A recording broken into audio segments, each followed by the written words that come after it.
శ్రీ రామకృష్ణ ప్రభ ఛానల్ను చూడండి, మాసపత్రికను చదవండి. ఓం స్థాపకాయ చ ధర్మస్య సర్వధర్మస్వరూపిణే అవతార వరిష్ఠాయ రామకృష్ణాయ తే నమః. ఈ రోజున జరుగుతున్న ఒక ప్రత్యేకమైన చర్చా వేదిక కార్యక్రమానికి అందరికీ స్వాగతం. ఈ రోజున పూజ్యస్వామి సేవ్యానందజీ మహారాజ్ వారు మనతో పాటు ఉన్నారు. ఆయనతో పాటు మనతో పాటు ఒక 6 యువత ఈరోజు ఈ చర్చా వేదికలో పాల్గొంటున్నారు. వివేకానంద స్వామి తన ఆశలన్నీ యువతరం మీదే ఉన్నాయని చెప్పారు. దేశపు యువతరం వివేకానంద స్వామి గురించి చదివితే, వివేకానంద స్వామి గురించి ఎంత తెలుసుకుంటే అంత మంచిది అని మనం మాటిమాటిగా అనుకుంటున్నాం. ఈ రోజున మనతో చేరిన యువకులు కొన్ని ప్రశ్నలు తీసుకుని వచ్చారు. వాటిని వాళ్ళు అడుగుతారు. వాళ్ళతో ఈ రోజున మన చర్చా కార్యక్రమం ఉంటుంది. ఈ కార్యక్రమానికి అందరికీ స్వాగతం.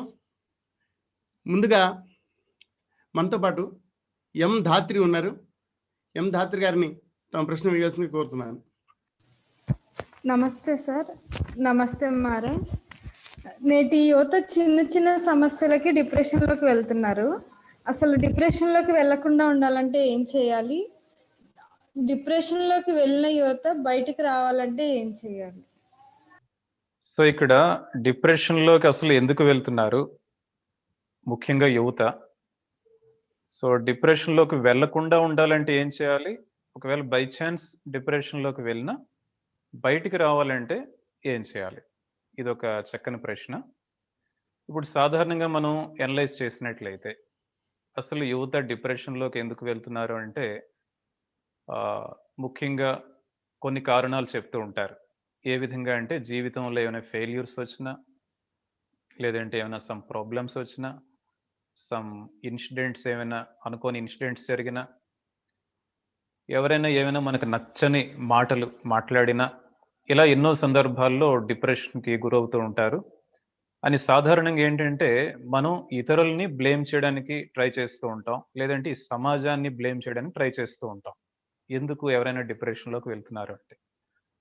అయితే నిజానికి మనం జాగ్రత్తగా ప్రశ్నించుకున్నట్లయితే ఈ డిప్రెషన్ అన్నది అందరికీ వస్తుందా? ఎవరో కొంతమందికే కదా వస్తుంది. అయితే ఈ ప్రాబ్లమ్స్ అన్నవి, ఫెయిల్యూర్స్ అన్నవి ఇంచుమించు అందరి జీవితాల్లో కూడా ఉంటాయి. అందరూ కూడా నివసిస్తున్నది ఇదే సమాజంలో. అటువంటిది కొంతమందికే ఇటువంటి డిప్రెషన్ వస్తుంది అంటే దానికి ఏదో వేరే కారణం ఉండాలి. అది మనం జాగ్రత్తగా అర్థం చేసుకోగలిగితే మనకి నెంబర్ ఆఫ్ ఫిజికల్ డిసీజెస్ వస్తూ ఉంటాయి. ఇవన్నీ రావడానికి కారణం ఏంటి? మనం ఏదైనా ఒక ప్రాబ్లంతో వెళ్ళాం అనుకోండి డాక్టర్ దగ్గరికి. వెళ్ళిన వెంటనే ఆ డాక్టర్ గారు ఏదో మందు ఇస్తారు ఆ ప్రాబ్లం తగ్గట్టు. మరలా మనకు మరో ప్రాబ్లం వస్తుంది, మరలా వెళ్తూ ఉంటాం. ఇదేంటంటే ఇంకా దానికి ఎండింగ్ ఉండదు. అదే నిజమైన డాక్టర్ అయితే ఏమని చెప్తారు? మనలో ఇమ్యూనిటీ పవర్ పెంచుకోమని చెప్తారు. ఎప్పుడైతే మనలో ఇమ్యూనిటీ పవర్ పెరుగుతుందో, మన బాడీలో స్ట్రెంగ్త్ పెరుగుతుందో, అప్పుడు ఈవెన్ పెద్ద పెద్ద వైరస్లు వచ్చినా సరే మనల్ని ఏమి కూడా చేయలేవు. తట్టుకునే శక్తి మనకు ఉంటుందన్నమాట. అదే విధంగా ఇక్కడ కూడా మనం ఏం చేయాలంటే మైండ్‌కి కూడా మన ఇమ్యూనిటీ పవర్‌ని పెంచుకోవాలి. మైండ్ మనం స్ట్రెంథెన్ చేసుకోవాలి. అది నిజమైన సొల్యూషన్ మాట. అంటే ఎందుకు డిప్రెషన్‌లోకి వెళ్తున్నారంటే మైండ్‌లో ఆ ఇమ్యూనిటీ పవర్ తగ్గిపోవడం వల్ల. ఆ మైండ్ ఎప్పుడైతే వీక్‌గా అవుతుందో ప్రతి చిన్న విషయానికి కూడా డిప్రెషన్‌లోకి వెళ్ళిపోతారు. ఎవరైనా అమ్మ ఒక మాట అన్నా నచ్చదు, నాన్నగారు ఒక మాట అన్నా నచ్చదు, ఎవరేమన్నా సరే నచ్చదు. అంటే ఆ మాటలే చాలు మాట. అంటే ఒక మాట మనల్ని డిప్రెషన్‌లోకి తీసుకెళ్ళిపోతుంది అంటే మన మైండ్ ఎంత వీక్ అయిందన్నది మనం అర్థం చేసుకోవచ్చు మాట. కాబట్టి ఇక్కడ చాలా జాగ్రత్తగా మనం గుర్తుంచుకోవాల్సిన విషయం ఏంటంటే మన మైండ్ మనం స్ట్రెంథెన్ చేసుకోకుండా ఉంటే, సో మనం ఎన్ని ఉపాయాలు ఆలోచించినా సరే అది నిజమైన ఉపాయం కాదు. ఎందుకంటే రూట్ కాజ్ ఏంటో తెలుసుకోమంటారు స్వామి వివేకానంద. ఇప్పుడు దీనికి కూడా రూట్ కాజ్ ఏంటంటే మన మైండ్ వీక్ అవ్వడం. దానికి సొల్యూషన్ ఏంటి? మైండ్‌ని స్ట్రెంథెన్ చేసుకోవడం. కాబట్టి డిప్రెషన్‌లోకి వెళ్ళకుండా ఉండాలి అంటే మన మైండ్‌ని స్ట్రెంథెన్ చేసుకోవాలన్నది చాలా ఇంపార్టెంట్ పాయింట్. ఇక్కడ నెక్స్ట్ పాయింట్ నేను చెప్పాలనుకున్నది మైండ్‌ని ఏ విధంగా మనం స్ట్రెంథెన్ చేసుకోవచ్చు? ముఖ్యంగా విద్యార్థులకి, యువతకి అందరికీ కూడా మనం పంచసూత్రాలుగా చెప్పుకోవచ్చు మాట. మనందరికీ కూడా ఉపయోగపడేవి. ఇవన్నీ కూడా చిన్న టెక్నిక్స్ లాగా ఉంటాయి. తెల్లవారుజామునే నిద్ర నుండి లేవడం, మేల్కోవడం. అదే విధంగా స్నానం చేయడానికి ముందే చక్కగా యోగాసనాలు చేయడం. స్నానం చేసిన వెంటనే మెడిటేషన్ చేయడం. తర్వాత స్వామి వివేకానంద పుస్తకాలు చదవడం. రాత్రి త్వరగా పడుకోవడం.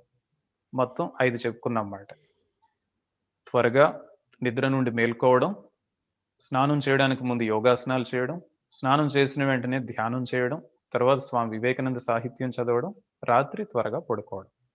ఈ 5 గాని మనం పాటించగలిగితే మనకు తెలియకుండానే మైండ్ స్టడీగా, కామ్‌గా ఉంటుంది. మైండ్ స్ట్రెంథెన్ అవుతుందన్నమాట. అంటే మనం మన గది నుండి ఈ సమాజంలోకి బయటికి వెళ్ళడానికి ముందే ఆ 4 పాయింట్స్ కూడా మనం ఆచరించగలగాలన్నమాట. అప్పుడే మైండ్‌లో ఒక రకమైన కామ్‌నెస్ వచ్చే అవకాశం ఉంటుందన్నమాట. కాబట్టి ఈ 5 గాని మనం పాటించగలిగితే మన జీవితంలో అది ఎంతో ఉపయోగకరంగా ఉంటుంది. అండ్ నెక్స్ట్ పాయింట్ ఏమని అడిగారు అంటే, బై చాన్స్ ఎవరైనా డిప్రెషన్‌లోకి వెళ్ళిపోయినట్లయితే వాళ్ళు బయటకొచ్చే ఆహ్, ఉపాయం ఏంటి? ఇప్పుడు మనం చెప్పుకునే పాయింట్స్ అన్నీ పాటిస్తూ వీటికి అడిషనల్‌గా మనం ఏం చేయాలి అంటే, ఎప్పుడైతే మనం డిప్రెషన్ నుంచి బయటికి రావాలి అనుకుంటున్నామో, మనం మనస్సులో ఉన్నది ఇతరులతో షేర్ చేసుకుంటూ ఉండాలి. మనసు యొక్క బరువును మనం పెంచకూడదు. చిన్న పిల్లలు మనం చూసినట్లయితే, వాళ్ళు ప్రతి చిన్న విషయాన్ని కూడా వాళ్ళ అమ్మతో, నాన్నతో అన్నీ చక్కగా చర్చించుకుంటూ ఉంటారు. అన్నీ చెప్పేస్తూ ఉంటారు. ఎటువంటి మొగమాటం లేకుండా. అన్నీ చెప్పడం వల్ల ఏంటంటే, చిన్న పిల్లల్ని చూస్తే వాళ్ళ జీవితంలో కూడా మనకు తెలియకుండానే ఎన్నో కష్టాలుంటాయి చిన్న పిల్లల్లో కూడా. వాళ్ళ ఫ్రెండ్స్ ఒకలా అంటారు. మరొకరు మరొకలా అంటారు. అయినప్పటికి కూడా ఏ రోజుకి ఆ రోజు వాళ్ళు ఫ్రెష్‌గా కనిపిస్తారన్నమాట. అంటే మన మైండ్‌లో డిఫరెంట్ కాంప్లెక్సెస్ డెవలప్ అవ్వకుండా ఉండాలి అంటే, మనం చేయాల్సిన ఒక ప్రధానమైన ఒక మంచి ఎక్సర్‌సైజ్ ఏంటంటే, మనం ఎప్పుడు కూడా ఇతరులతో షేర్ చేసుకుంటూ ఉండాలి. మన భావాల్ని అమ్మానాన్నలతో షేర్ చేసుకోవాలి. వెల్ విషర్స్‌తో షేర్ చేసుకోవాలి. ఎప్పుడైతే మన మనసులో ఉన్నవి ఇతరులతో షేర్ చేసుకుంటూ ఉంటామో, మనసులో బరువు తగ్గుతుంది. సైకలాజికల్‌గా మనం చాలా ఫ్రెష్‌గా ఉంటాం మాట. ఇప్పుడు ఆనందంగా ఉండగలం. అంటే చిన్న పిల్లలు ఏ ట్రైనింగ్ తీసుకోలేదు. ఈ టెక్నిక్స్ ఎక్కడ కూడా నేర్చుకోలేదు. అయినప్పటికి కూడా భగవంతుడు వాళ్ళకి ఇచ్చిన గిఫ్ట్ మాట. అదొక నేచురల్‌గా వాళ్ళకి ఆ విషయం తెలిసింది. అందుకే వాళ్ళెప్పుడు షేర్ చేసుకుంటూ ఉంటారు. సేమ్ థింగ్ మనం మన జీవితం అంతా గాని అలవరుచుకోగలిగితే, మన ఈ డిప్రెషన్ అనే కాదు, ఈ సైకలాజికల్ ప్రాబ్లమ్స్, సైకియాట్రిక్ ప్రాబ్లమ్స్ వీటన్నిటి నుంచి కూడా మనం దూరమయ్యే అవకాశం ఉంది మాట. వీటన్నిటి నుంచి కూడా మనం దూరమయ్యే అవకాశం ఉంది. కాబట్టి ఇవి కొన్ని పాయింట్స్ నేను చెప్పాలనుకున్నవి. నటరాజన్ గారు మీరింకేమైనా యాడ్ చేయాలనుకుంటున్నారా? మహారాజ్ చాలా మంచి పాయింట్లు చెప్పారు మహారాజ్. నేను 1, 2 మాటలు చెప్తాను. ఈ డిప్రెషన్ అనేది ఏంటంటే మహారాజ్, ఎప్పుడైతే మనం ఒక అనుకున్నది జరగదో, అప్పుడు మీరన్నట్టు మనస్సుకి సరైన బలం లేకపోతే, మనం అనుకున్నది జరగనప్పుడు మన మనస్సు గోల చేయడం మొదలుపెడుతుంది. అది మన మాట వినడం మానేస్తుంది. ఎప్పుడైతే అది మన మాట వినడం మానేస్తుందో, మనం డిప్రెషన్‌లోకి వెళ్ళిపోయామని అనుకుంటాం. నా మనసు మాట వింటలేదు. నేను చేయాలనుకున్న పని చేయలేకుండా ఉంటాను. నా మనసు అల్లకల్లోలంగా ఉంది. ఇటువంటి పరిస్థితిలో ఉన్నప్పుడు నేనేమనుకుంటానంటే, నా మనసు డిప్రెషన్‌లో ఉంది, లేకపోతే నా మనసు బాలేదు ఇలా అనుకుంటానన్నమాట. మనం ఏమి కావాలి అన్న విషయంలో చాలా జాగ్రత్తగా ఉండాలి. తర్వాత ప్రపంచంలో కొన్ని మనం అనుకున్నట్టు జరుగుతాయి, కొన్ని మనం అనుకున్నట్టు జరగవు. ఈ ముఖ్యంగా ఈ రోజుల్లో ఉన్న యువత అర్థం చేసుకోవాల్సిన విషయం అన్నమాట. ఏంటంటే, మనం ఏదో ఒక పని చేయగానే మనకి వెంటనే రిజల్ట్ వస్తుంది. ప్రపంచంలో మనం ఇప్పుడు మన సెల్ ఫోన్‌లో గానీ, మన ల్యాప్‌టాపుల్లో గానీ ఎక్కడైనా సరే, మనం ఒక కీ నొక్కగానే మనకేదో ఒకటి ఎదురుగుండా కనిపిస్తుంది. తర్వాత ఎవరితోనో మాట్లాడాలంటే మరుక్షణం మాట్లాడతాం. ఇలాగా మనం చేయడం వల్ల ఏమవుతుందంటే, మనకి ప్రతీది వెంటనే జరగడం అలవాటైపోతుంది. కానీ ప్రపంచం అనేది ఏంటంటే అలా ఉండదనమాట. ప్రపంచంలో అలా జరగదు. మనం అడిగిన వెంటనే ప్రపంచంలో మనకి రిజల్ట్ రావడం అనేది ఉండదు. మనకి ఆ విషయాన్ని మనం అర్థం చేసుకోవాలి. ఎప్పుడైతే మనం ఆ విషయాన్ని అర్థం చేసుకుంటామో, అప్పుడు ప్రపంచం నుంచి వెంటనే అది కావాలి, ఇది కావాలి అని ఎక్స్‌పెక్ట్ చేయడం మానేస్తాం. ఎక్స్‌పెక్ట్ చేయడం మానేసినప్పుడు మన మనస్సుకి బలం వస్తుంది. అది అర్థం చేసుకుంటుంది. ఓహ్! విషయాలు ఇలా ఉన్నాయి. నేను దీని గురించి కంగారు పడితే కుదరదు అని చెప్పి అనుకుంటాను. ముఖ్యంగా ఈ రోజుల్లో మహారాజ్ ఫెయిల్యూర్ని అర్థం చేసుకోవడం కుదరట్లేదు మహారాజ్. మనం ఏం చెప్తున్నామంటే అందరికీ మీరు ఏమైనా సాధించగలరు అని చెప్తున్నాము, అది బాగానే ఉంది. కానీ దాంతోపాటు మనం ఏం అర్థం చేసుకోవాలంటే ప్రపంచంలో ఏది కూడా వెంటనే వచ్చేది. నేను ఇప్పుడు ఇట్లా కోరాను నాకు రావాలి అంటే కుదరదు. ప్రతిదానికి కొంత పని చేయాలి, తర్వాత ఒకటో రెండో అపజయాలు ఎదురవుతాయి, వాటిని ఎదుర్కోవాలి. ఎప్పుడైతే అపజయాలు అనేవి ప్రపంచంలో సాధారణంగా వచ్చేవే, జనరల్గా వచ్చేవే, వాటి గురించి కంగారు పెడితే కుదరదు అని చెప్పి ఎప్పుడైతే నేర్చుకుంటారో అప్పుడు ఇంకా ఈ డిప్రెషన్తో భయం ఉండదు. నాకు ఎప్పుడైతే నాకు ఫెయిల్యూర్ వస్తుందని చెప్పి భయపడిపోతూ ఉంటాము, అప్పుడు మనకి సాధారణంగా ఈ మానసిక బలం అనేది లేకుండా పోతుంది, మానసిక దౌర్బల్యం వస్తుంది అన్నమాట. మనకి ఏదైనా వ్యతిరేకమైన పరిస్థితి ఎదురైనప్పుడు దాన్ని మనం ఫేస్ చేయగలిగితే అప్పుడు మనకి ఇక డిప్రెషన్తో భయం ఉండదు. ఇది మనం అర్థం చేసుకోవాలి మహారాజ్. ధన్యవాదాలు. తరువాత ఈ రోజున మనతో పాటు సత్యదేవ్ రెడ్డి ఉన్నారు. సత్యదేవ్ని నేను ప్రశ్న ఏమని కోరుతున్నాను. సత్యదేవ్. నమస్తే స్వామీజీ. నమస్తే సార్. నేటి యువత అందరూ సెల్ ఫోన్కి ఎక్కువగా బానిసలు అయిపోతూ ఉన్నారు. యువతలతో పాటు పెద్దలు కూడా సెల్ ఫోన్ అనే దాంతో ఇబ్బంది ఎక్కువ పడుతూ ఉన్నారు. మనం దాని నుంచి ఎడిక్షన్ నుంచి తగ్గించుకోవాలంటే ఏం చేయాలి? సో సెల్ ఫోన్ల గురించిన ప్రశ్న. చాలా మంచి ప్రశ్న మహారాజ్. అవునవును. ఎందుకంటే విద్యార్థులు, యువతే కాకుండా పెద్దవాళ్ళు కూడా ఇది ఒక పెద్ద సమస్యగా ఇది ఉంటుంది ఈరోజు. సో ఫస్ట్ పాయింట్ ఏంటంటే ఈ సెల్ ఫోన్లకి ఎక్కువ మంది బానిసలు అయిపోతున్నారు. ఇక్కడ కూడా మనం ఏ విధంగా చూడాలి అంటే ఈ సెల్ ఫోన్లకి బానిసలు అవ్వకుండా ఉండాలంటే ఏం చేయాలి, ఒకవేళ బానిసలు అయినట్లయితే బయటపడాలంటే ఏం చేయాలి, ఈ రెండు కూడా ఇక్కడ మనకి వస్తాయి అన్నమాట. సో మొదటి విషయం మనం చూసినట్లయితే మనం జాగ్రత్తగా అర్థం చేసుకుంటే సెల్ ఫోన్లకి మాత్రమే బానిసత్వం కాదు.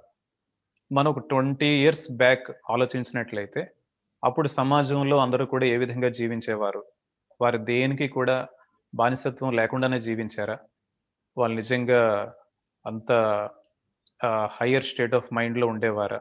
మనం ఎప్పుడు ఏ సందర్భంలో చూసినా సరే ఏదో ఒక వీక్నెస్ ఉంటూనే ఉంటుంది మనిషికి.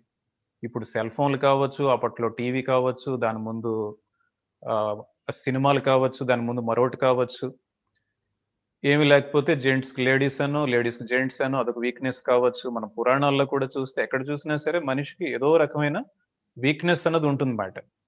సో ఈరోజు సెల్ ఫోన్, మరొక మనం 5 years ఆర్ 10-20 years తర్వాత చూస్తే మరొకటి ఏదో వస్తుంది వీక్నెస్ అని. కాబట్టి ఇప్పుడు మనం ఏంటంటే ఈ రీజన్ అన్నది ఏంటో తెలుసుకోవాలి. సేమ్ ఫస్ట్ క్వశ్చన్లో మనం తెలుసుకున్నట్లే దీనికి రూట్ కాజ్ ఏంటి, అప్పుడు ఆ సొల్యూషన్ కూడా ఏ విధంగా ఉండాలి అంటే ఒకటి ప్రాబ్లమ్స్ మనం చూసుకుంటూ వాటికి సొల్యూషన్స్ కాకుండా వీటన్నింటికి కలిపి ఒక సొల్యూషన్ ఉండాలి. లేదంటే మనం ఒకటి సాల్వ్ చేసేసరికి మరొక ప్రాబ్లం వస్తుంది. రుమేటిక్ పెయిన్ అంటారు కదా, ఆ పెయిన్ బాడీలో ఒక దగ్గర తగ్గితే మరో దగ్గర వస్తుందంట. కాబట్టి ఇప్పుడు మనం ఏం చేయాలి అంటే దీనికి రూట్ కాజ్ ఏంటి, ఎందుకు మనిషికి ఇటువంటి వీక్నెస్ వస్తుంది, అది సెల్ ఫోన్ కావచ్చు, లేదంటే కంప్యూటర్ గేమ్స్ కావచ్చు, మరొకటి. నీ రూట్ కాజ్ ఏంటంటే మనకి ఏదో విధంగా హ్యాపీనెస్ అన్నది కావాలి. చిన్నపిల్లల నుంచి కూడా పెద్దవాళ్ళ వరకు మనకి మృత్యు వచ్చినంత వరకు కూడా ప్రతి ఒక్కరు కూడా ఆశించేది ఏంటంటే మన మైండ్కి ఏదో విధంగా హ్యాపీనెస్ అన్నది కావాలి, లేదంటే మైండ్ యాక్సెప్ట్ చేయదు. ఆ మైండ్కి హ్యాపీనెస్ ఉన్నంత వరకే మనం జీవిస్తాం అన్నమాట. ఇప్పుడు ఆ హ్యాపీనెస్ ఏ విధంగా వస్తుంది అన్నది ప్రశ్న. ఇప్పుడు ఆ హ్యాపీనెస్ అన్నది యానిమల్స్ ఏం చేస్తూ ఉంటాయంటే ఫిజికల్ ప్లేన్లోనే ట్రై చేస్తూ ఉంటాయి ఆ హ్యాపీనెస్ కోసం. అయితే మనిషి ఏంటంటే మనిషిలో ఇంకా అద్భుతమైన ఫ్యాకల్టీస్ ఉన్నాయన్నమాట. మనం ఏం చేయాలి, ఫిజికల్ ప్లేన్ మాత్రమే కాకుండా ఇంటెలెక్చువల్ ప్లేన్ ఉంది, స్పిరిచువల్ ప్లేన్ ఉంది, ఇవన్నీ కూడా మనం ట్రై చేస్తున్నట్లయితే అప్పుడు ఈ ఫిజికల్ ప్లేన్కి మనం ఎక్కువ ప్రాధాన్యత ఇవ్వడానికి అంత సమయం కూడా మన దగ్గర ఉండదు. కాబట్టి దీనికి నెంబర్ ఆఫ్ ఎగ్జాంపుల్స్ మనం చూడొచ్చు అన్నమాట. అండ్ రెండోది ఏమవుతుంది అంటే మనం యాక్చువల్గా ప్రాక్టికల్గా మనం చూసినట్లయితే ఫిజికల్ ప్లేన్లో ఈ యానిమల్స్ అని, బర్డ్స్ అని ఎంతగా ఎంజాయ్ చేయగలవో, మనిషి ఎంత ప్రయత్నించినా సరే, ఎంత టెక్నాలజీ యూజ్ చేసినా సరే, ఎన్ని కోట్లు ఖర్చు పెట్టినా సరే ఫిజికల్ ప్లేన్‌లో ఒక జంతువుల్లాగా, పక్షుల్లాగా ఎంజాయ్ చేయలేడు. ఎందుకంటే అది భగవంతుడు నిర్ణయించింది. అంటే జంతువులకి అంతవరకు మాత్రమే. వాటికి ఇంక వేరే ప్లేన్స్ లేవు డెవలప్ అవ్వలేదు. అయితే మనిషిలో ఉన్న ప్రత్యేకత ఏంటంటే, మనిషికి ఒక్క ఫిజికల్ ప్లేనే కాకుండా అది కొంతవరకు ఉంటుంది. ఇంటలెక్చువల్ ప్లేన్, స్పిరిచ్యువల్ ప్లేన్ అని ఉన్నాయి కాబట్టి, మనం ఎప్పుడైతే అది అర్థం చేసుకొని వాటిల్లో ఒక రకమైన హ్యాపీనెస్‌ని మనం బయటికి తీయగలుగుతామో, అప్పుడు ఇటువంటి వీక్‌నెసెస్ నుండి మనం బయటపడగలమాట. మనం ఇటువంటి వాటికేంటంటే కొంతమంది లైఫ్ స్టోరీస్ మనం చూసినట్లయితే పెద్ద పెద్ద సైంటిస్ట్స్ ఉన్నారు. డాక్టర్ ఏపీజే అబ్దుల్ కలాం ఉన్నారు. ఇటువంటి వారి లైఫ్‌లో చూసినట్లయితే వాళ్ళ ఫిజికల్ ప్లేన్‌కి ఏమాత్రం వాళ్ళు ఇంట్రెస్ట్ చూపించరు. ఆసక్తి చూపించరు. అంటే కంఫర్ట్స్ మనం ఇంకా సింపుల్ లాంగ్వేజ్‌లో చెప్పుకోవాలంటే వాళ్ళు కంఫర్ట్స్‌కి ఏమాత్రం ఇంపార్టెన్స్ ఇవ్వరు. బట్ వాళ్ళెప్పుడు కూడా చాలా హ్యాపీగా ఉంటారన్నమాట. ఎందువలనంటే ఇంటలెక్చువల్ ప్లేన్‌లో ఒక రకమైన హ్యాపీనెస్ వాళ్ళకి వస్తుందన్నమాట.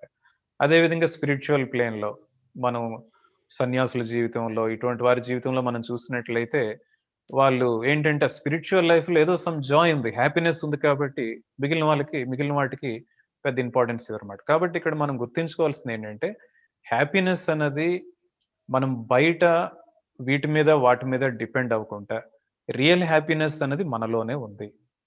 మన అంతరంగంలో ఉంది. ఆ హ్యాపీనెస్‌ని మనం ఏ విధంగా బయటికి తీయగలం? ఈ ఒక్క పాయింట్ గాని మనం జాగ్రత్తగా అర్థం చేసుకోగలిగితే, మనం ఇటువంటి విషయాలకి బానిసలమయ్యే అవకాశమే ఉండదు. ఆ హ్యాపీనెస్‌ని మనం లోపల నుంచి బయటికి తీయగలగాలి. ఏ విధంగా తీస్తాం? ఫర్ ఎగ్జాంపుల్ చక్కగా ధ్యానం చేయొచ్చు. అందరికీ అనుకూలంగా ఉండే మరొక మంచి పద్ధతి ఏంటంటే సేవ చేయడం. ఈ సర్వీస్ అన్నది గాని మన లైఫ్‌లో ఈ సర్వీస్ యాటిట్యూడ్ అన్నది గాని మన లైఫ్‌లో డెవలప్ చేసుకోగలిగితే, మనం తప్పకుండా ఆనందాన్ని పొందుతాం. అప్పుడు వేరే ఆనందం కోసం మనం పరిగెత్తం. అండ్ వేరే ఆనందాలు, వేరే సుఖాలు ఎటువంటివి అంటే, అవి క్షణికం మాట. ఇలా వస్తూ ఉంటే ఇన్‌స్టాంట్‌గా వచ్చేస్తాయి. ఎంత త్వరగా మన దగ్గరకొస్తాయో అంత త్వరగా వెళ్ళిపోతాయి. ఇప్పుడు ఇటువంటి ధ్యానం చేయడం అలవాటు చేసుకోవడం అని, అదే విధంగా సేవాభావాన్ని కలిగి ఉండడం. దీంట్లో ఏమవుతుంది అంటే, మనకి ఆనందం కలగడంలో కొంచెం సమయం పట్టొచ్చు. అయితే ఆనందం ఏ విధంగా ఉంటుంది అంటే శాశ్వతంగా ఉంటుంది. అండ్ ట్రెమెండస్ జాయ్ మాట. అదేదో ఒక్క క్షణం వచ్చి పోయేది కాదు. కాబట్టి మనం ఏం చేయాలి అంటే, నిజమైన కారణం ఏంటో తెలుసుకోవాలి. నిజమైన కారణం ఏంటి దానికి? ఆ హ్యాపీనెస్ ఎక్కడి నుంచి వస్తుంది అన్నది మనం సరిగ్గా తెలుసుకోలేకపోవడం. దాని వలన బయట వస్తువుల మీద ఎక్కువగా ఆధారపడుతూ ఉంటామన్నమాట. కాబట్టి సరైన ఉపాయం ఏంటంటే, నిజమైన ఆనందం మన అంతరంగంలో ఉంది కాబట్టి, మనలో ఉన్న ఆనందాన్ని బయటికి తీయడానికి మంచి పద్ధతుల ద్వారా మనం ప్రయత్నించాలన్నమాట. ఈ ధ్యానం చేయడం, సేవ చేయడం ఈ విధంగా.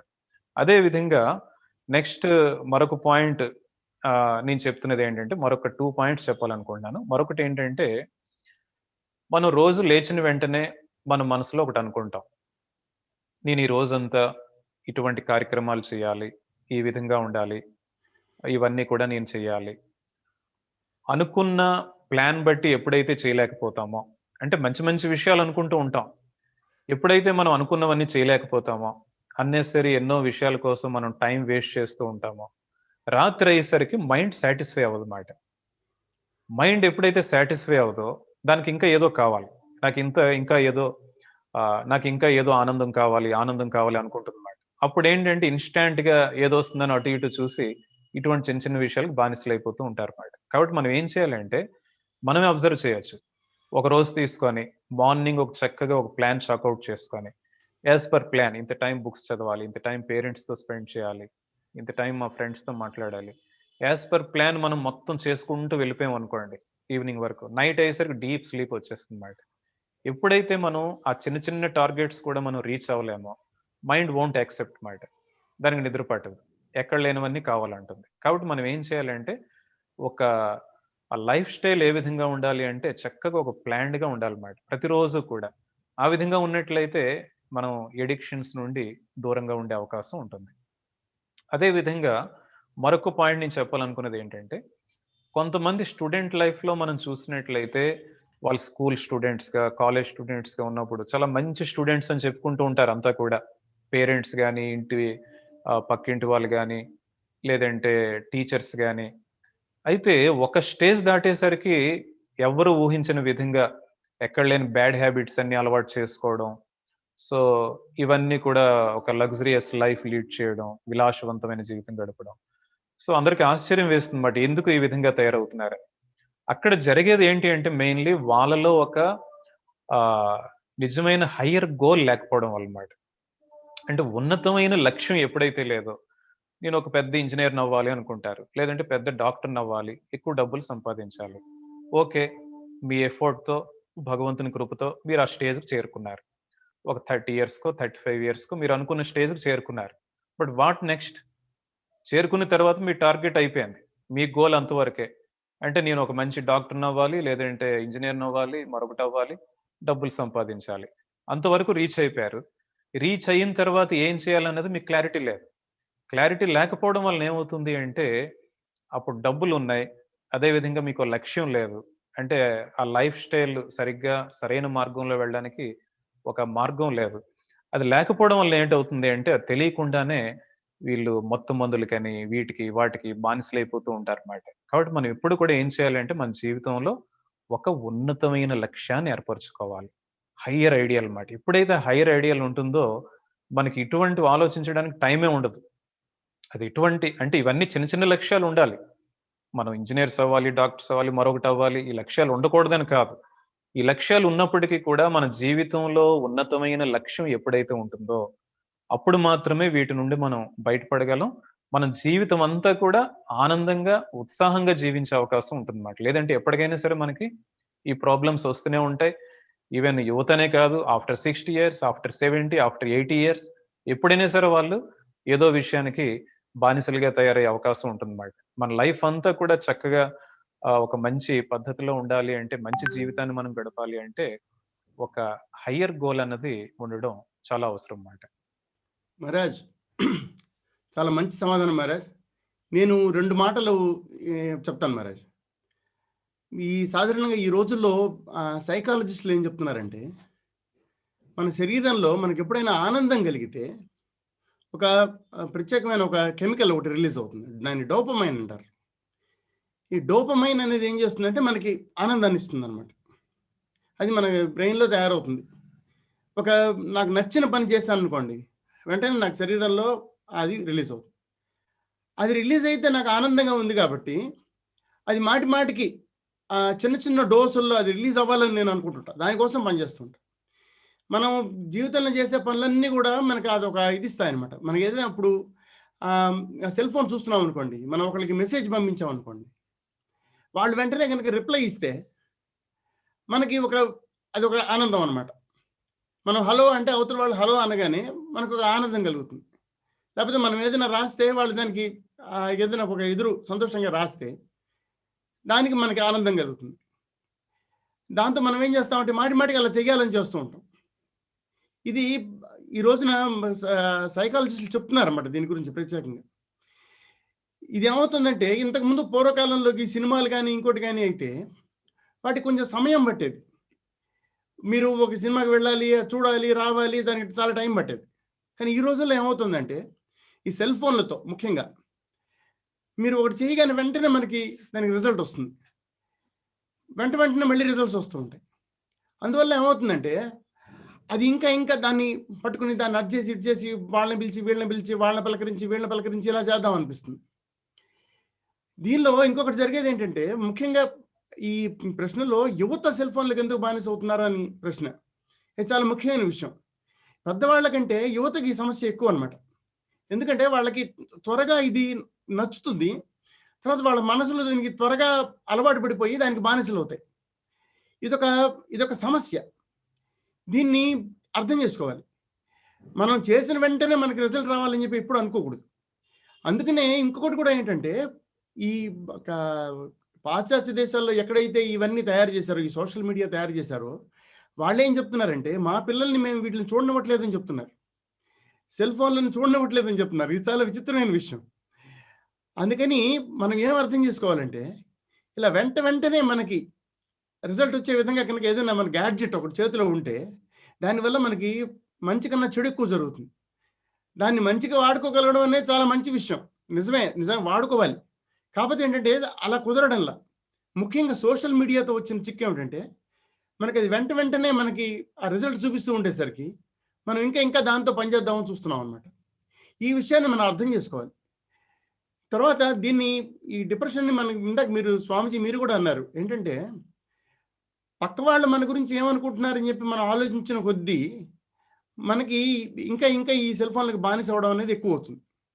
నా గురించి వాళ్ళేమనుకుంటున్నారు, నా గురించి వీళ్ళేమనుకుంటున్నారు, అందరూ నా గురించి గొప్పగా అనుకుంటున్నారా లేదా, లేకపోతే వాళ్ళు నా గురించి ఏమైనా తక్కువగా అనుకుంటున్నారా, లేకపోతే ఇంకొకటి ఏంటంటే వాళ్ళేం చేస్తున్నారు, వీళ్ళేం చేస్తున్నారు, వాళ్ళేం కొన్నారు, వీళ్ళేం కొన్నారు, వాళ్ళేం సంపాదించారు, వీళ్ళేం సంపాదించారు, వాళ్ళేం డ్రెస్ వేసుకున్నారు, వీళ్ళు ఎలా ఉన్నారు, ఇలాంటి ఆలోచనలు సోషల్ మీడియా వల్ల చాలా ఎక్కువ అవుతాయి. దీనివల్ల ఏం చేస్తారంటే ఇంకా ఇంకా ఈ ఈ సెల్ ఫోన్ ఇంకా ఇంకా వాడాలనిపిస్తుంది. ఇంకొక విషయం కూడా ఉంది. ఇందాక మనం మొదటి ప్రశ్నలో డిప్రెషన్ గురించి మాట్లాడుకున్నాం. ఇలాగ ఎప్పుడైతే కనుక మనకి నచ్చినట్టుగానో లేకపోతే మనకి నచ్చనట్టుగానో ఏదో ఒకటి మనకి సెల్ ఫోన్లో చూడడం అలవాటు అవుతుందో, ఇటువంటి వాళ్ళకి మానసిక బలం తగ్గిపోతుంది. అటువంటి వాళ్ళు ఈజీగా డిప్రెషన్లోకి వెళ్ళగలుగుతారు. ఈ విషయాన్ని మనం అర్థం చేసుకోవాలి. ఏంటంటే ఏదైనా ఒక గ్యాడ్జెట్ కానీ, ఒక వస్తువు కానీ, ఏదైనా ఒక విషయం అది కనుక మనల్ని కంట్రోల్ చేస్తుంటే, మీరు మాటి మాటికి సెల్ ఫోన్ తీసి చూస్తున్నారు అనుకోండి, దానిలోకి ఏమొచ్చిందా రిజల్ట్, ఏమొచ్చింది మెసేజ్, ఏమొచ్చింది చూస్తున్నారు అనుకోండి, మీరు దానికి బానిస అయ్యారని చెప్పి అర్థం చేసుకోండి అని చెప్తున్నారు. ఇది మనం జాగ్రత్తగా అర్థం చేసుకోవాలి, జీవితంలో దీన్ని అలవరుచుకోవాలి కూడా. ఏంటంటే మాటి మాటికి సెల్ ఫోన్ తీసి చూడకూడదు, దానికి ఒక టైం పెట్టుకోవాలి. స్వామీజీ ఇప్పుడే చెప్తున్నారు, ప్రతిదానికి ఒక ప్లాన్ ఉండాలి. సెల్ ఫోన్ అనేది ఏంటంటే అది మనకు ఉపయోగపడాలి, అంతేగాని దానికోసం మనం బతకూడదు. ఎప్పుడైతే నేను ఈ టైంలో ఇప్పుడు గంట సేపు 2 గంటల సేపు నేను సెల్ ఫోన్ ముట్టుకోను అని ఎప్పుడైతే అనుకుంటానో, అప్పుడు ఇంకా దాన్ని ఎట్టి పరిస్థితుల్లో ముట్టుకోకూడదు. కానీ ఏంటంటే ఈ డోపమైన్కి అలవాటు పడిన వాళ్ళకి, మనకి మాటి మాటికి అది చూస్తే కానీ తోచదు, అటువంటి వాళ్ళకి అది చాలా కష్టం అవుతుంది. అటువంటి వాళ్ళు ఏం చేయాలంటే దాన్ని నెమ్మదిగా అలవాటు చేసుకోవాలి. నేను 10 నిమిషాలు, అరగంట, గంట ఇప్పుడు నేను ముట్టుకోను, ఇప్పుడు నేను తీయను దాన్ని చెప్పి అలా అలవాటు చేసుకోవాలి. అప్పుడు మనం ఏమైనా చేయగలుగుతాం. తర్వాత ముఖ్యంగా పుస్తకాలు చదవడం కానీ, లేకపోతే వేరే పనులు ఏమైనా చేయడం కానీ, లేకపోతే ఇందాక స్వామీజీ చెప్తున్నారు ఏదైనా ఒక గోల్ ఉండాలి. అలాంటివి ఏమైనా చిన్న చిన్న గోల్స్, ఫర్ ఎగ్జాంపుల్ నేను ఏదో సంగీతం నేర్చుకుంటాను, లేకపోతే నేను ఏదో మృదంగాన్ని నేర్చుకుంటాను, ఇంకేదైనా పని పెట్టుకున్నాం అనుకోండి మనం, లేకపోతే బొమ్మ గీస్తాను, ఇటువంటి పని పెట్టుకున్నప్పుడు నేను సెల్ ఫోన్ ముట్టుకోను, పక్కన పెట్టేస్తాను. ఎప్పుడైతే అలా చేస్తామో దీన్ని సెల్ ఫోన్ మాటి మాటికి వాడాల్సిన అవసరం తగ్గుతుంది మనకి. దాని సెల్ ఫోన్ అవసరం అది ఎంతవరకు ఉండాలో దాన్ని అంతవరకు ఉంచడం నేర్చుకుంటాం మనం. అప్పుడు మనకి ఇటువంటి ప్రాబ్లం ఉండదు.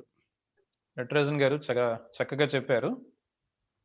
అంటే మీరు చెప్పిన దాంట్లో మరొక ఇంపార్టెంట్ పాయింట్ ఏంటంటే, మనం కొన్ని గుడ్ హ్యాబిట్స్ని అలవర్చుకోవాలన్నమాట.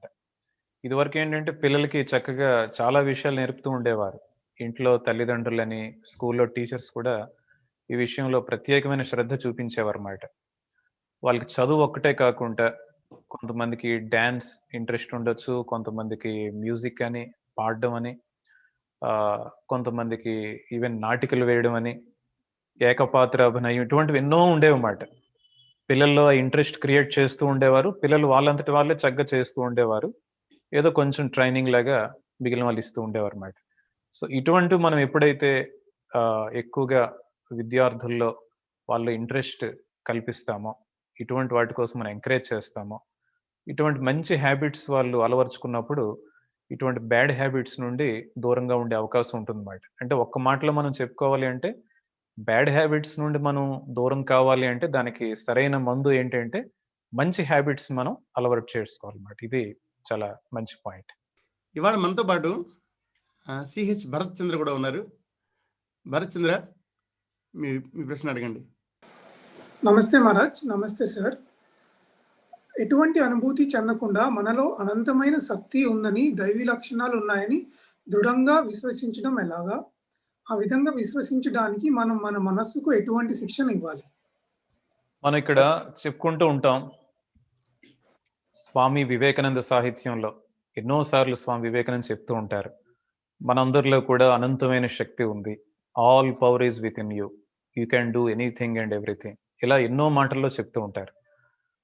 అయితే ఇక్కడ ప్రశ్న ఏంటంటే, మనలో ఈ అనంతమైన శక్తి ఉంది, దైవీ లక్షణాలు ఉన్నాయి అన్న కన్విక్షన్ మనలో ఏ విధంగా కలుగుతుంది, దృఢమైన విశ్వాసం ఏ విధంగా కలుగుతుంది, అదే విధంగా అటువంటి విశ్వాసం కలగడానికి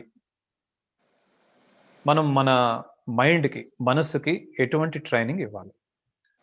ఇక్కడ మనం కొంచెం జాగ్రత్తగా ఆలోచించినట్లయితే మనకు సైంటిస్ట్స్ ఎన్నో విషయాల్ని కనిపెడుతున్నారు. ఇదివరకు ఎన్నో డిస్కవర్ చేశారు. ఇప్పుడు కూడా కనిపెడుతున్నారు. భవిష్యత్తులో కూడా ఇంకా ఎన్నో కొత్త కొత్త విషయాలని తెలుసుకుంటారు. ఇప్పుడు సైంటిస్ట్స్ ఏమైనా కనిపెట్టినప్పుడు మనం అది నమ్ముతున్నామా లేదా? ఎందుకు నమ్ముతున్నాం? ఎందుకంటే సైంటిస్ట్స్ ఎన్నో ఇయర్స్ పాటు కొంతమంది లైవ్స్ టుగెదర్ వాళ్ళెంతో శ్రమపడి వాళ్ళు పర్టిక్యులర్ ఒక విషయాన్ని కనుక్కున్నారు. కాబట్టి వాళ్ళు చెప్పారు కాబట్టి మనం నమ్ముతున్నాం. అది ఫస్ట్ పాయింట్. అంటే మనకి ముందు వాళ్ళ పైన ఫెయిత్ ఉంది.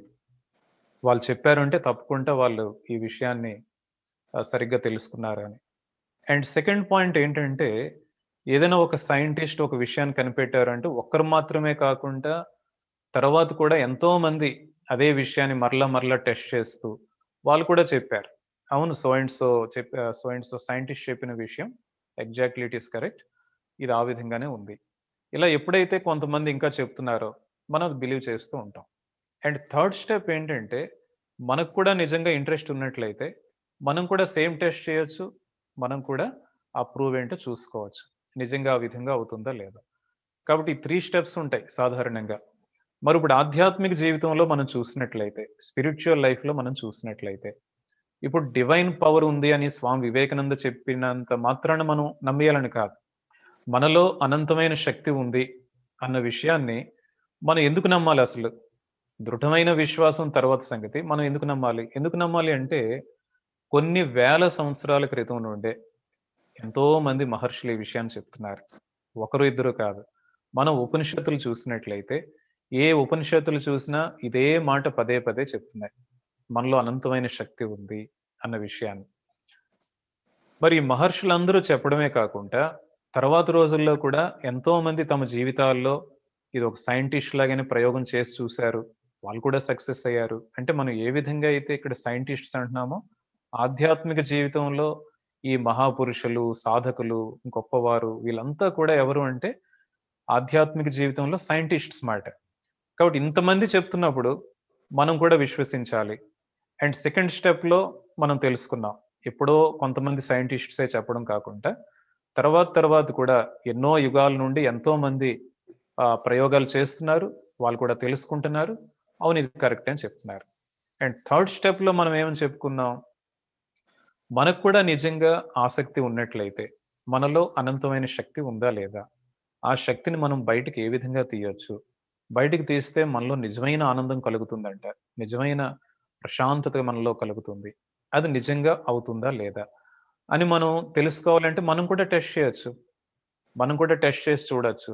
దానికి చక్కని పద్ధతులు కూడా చెప్పారు.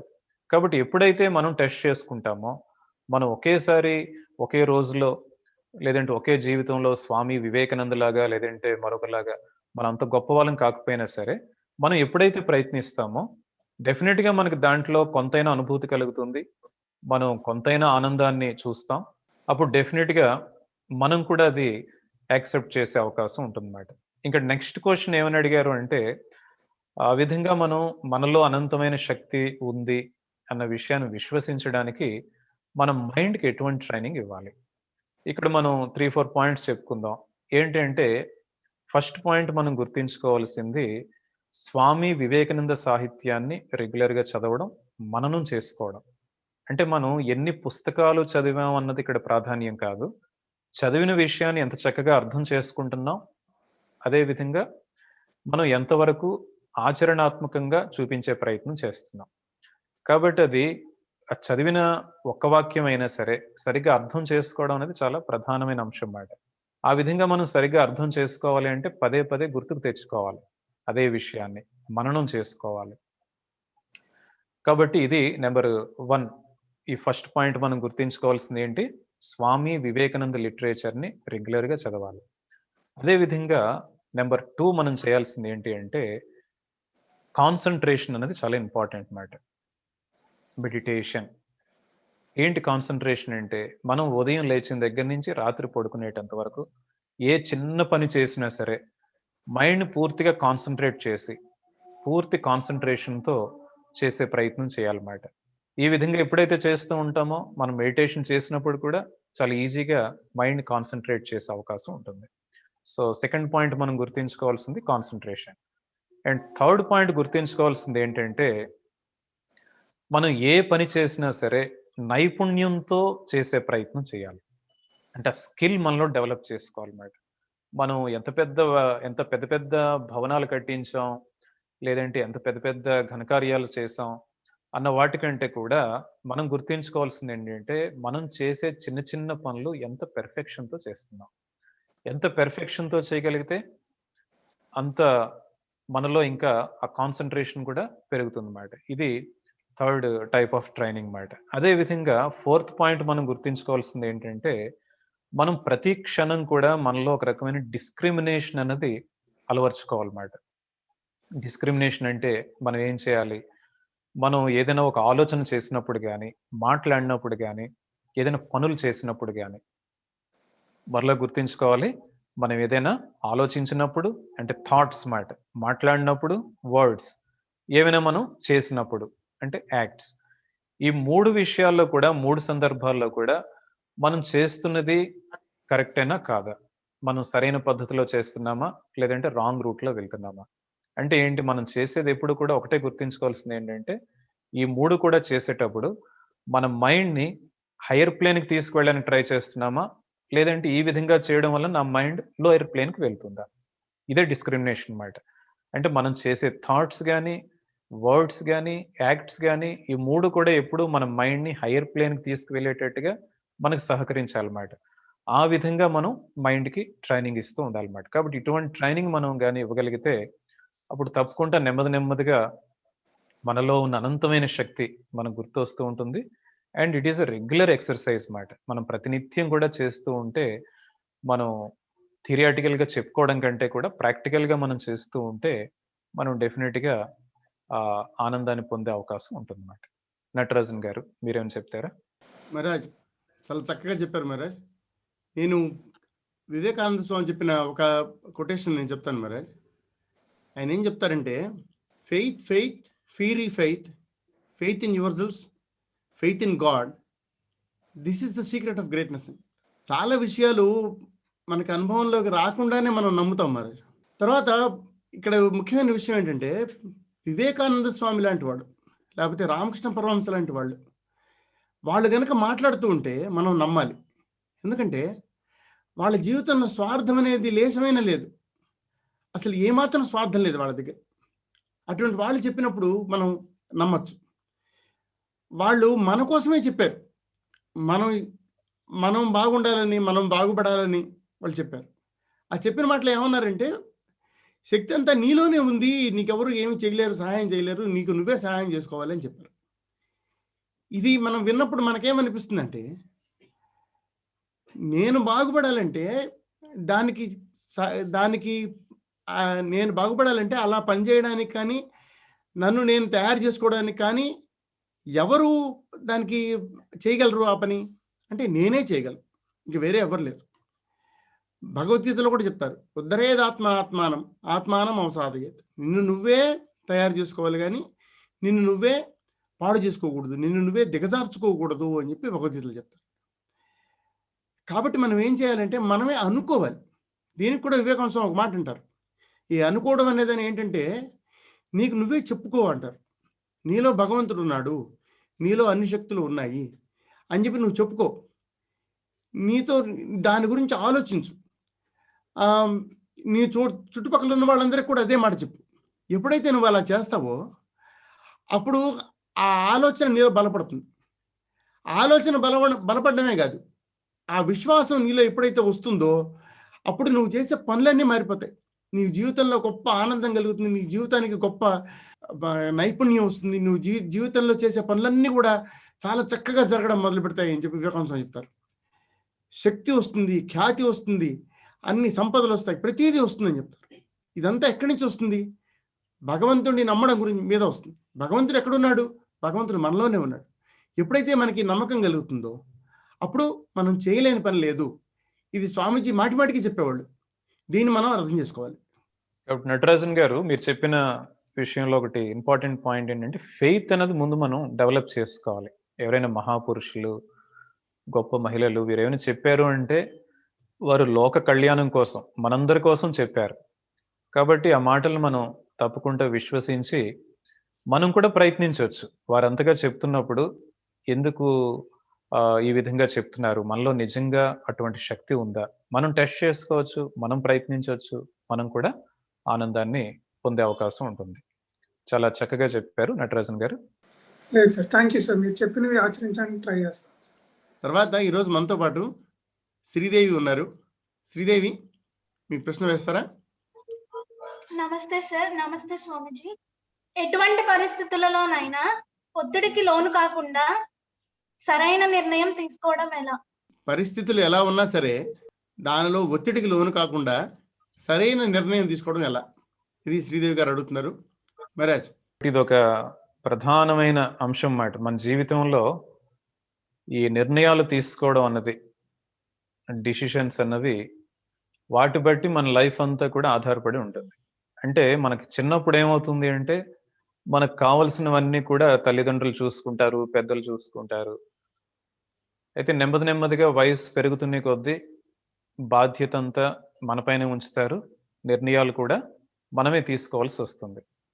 ఒక్కొక్క సందర్భంలో మనకి ఏమనిపించవచ్చు అంటే ఇది చాలా చిన్న విషయం, ఈ నిర్ణయంతో పెద్ద ఏం అయిపోదు అని అనిపిస్తూ ఉంటుంది.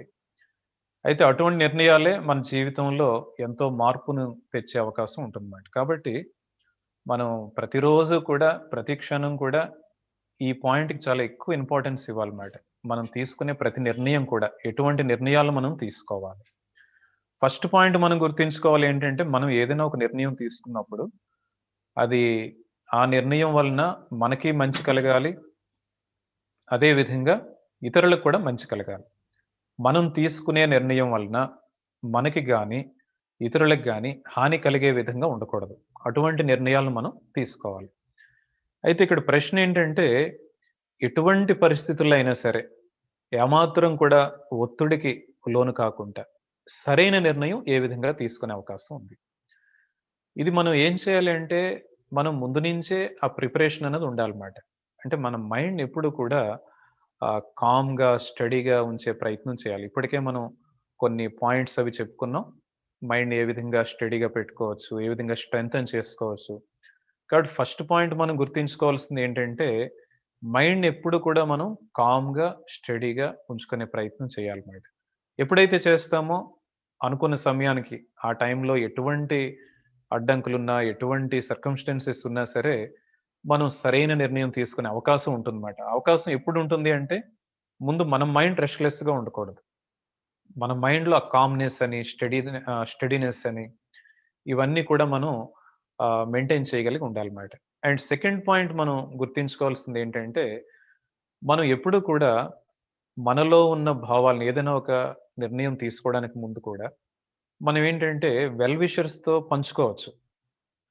అది బిజినెస్‌లో కావచ్చు, స్టడీస్‌లో కావచ్చు, మరొక విషయంలో కావచ్చు. నేను ఇలా చేయాలనుకుంటున్నాను అని జస్ట్ ఒక డిస్కషన్ మనం ఆరంభించిన వాళ్ళు వెల్ విషర్స్ కాబట్టి వాళ్ళ అభిప్రాయం వాళ్ళు చెప్తారు. అంటే వాళ్ళు చెప్పిందే మనం ఆచరించాలని కాదు. ఎప్పుడైతే ఇలాగా అమ్మ ఒకలా చెప్తుంది, లేదంటే ఇంట్లో ఉన్న అన్నయ్య మరొకలా చెప్తారు. ఇలా ఇద్దరు ముగ్గురు చెప్పేసరికి ఇంకా వెల్ విషర్స్ ఎవరైనా ఉంటారు, క్లోజ్ ఫ్రెండ్స్ ఉంటారు.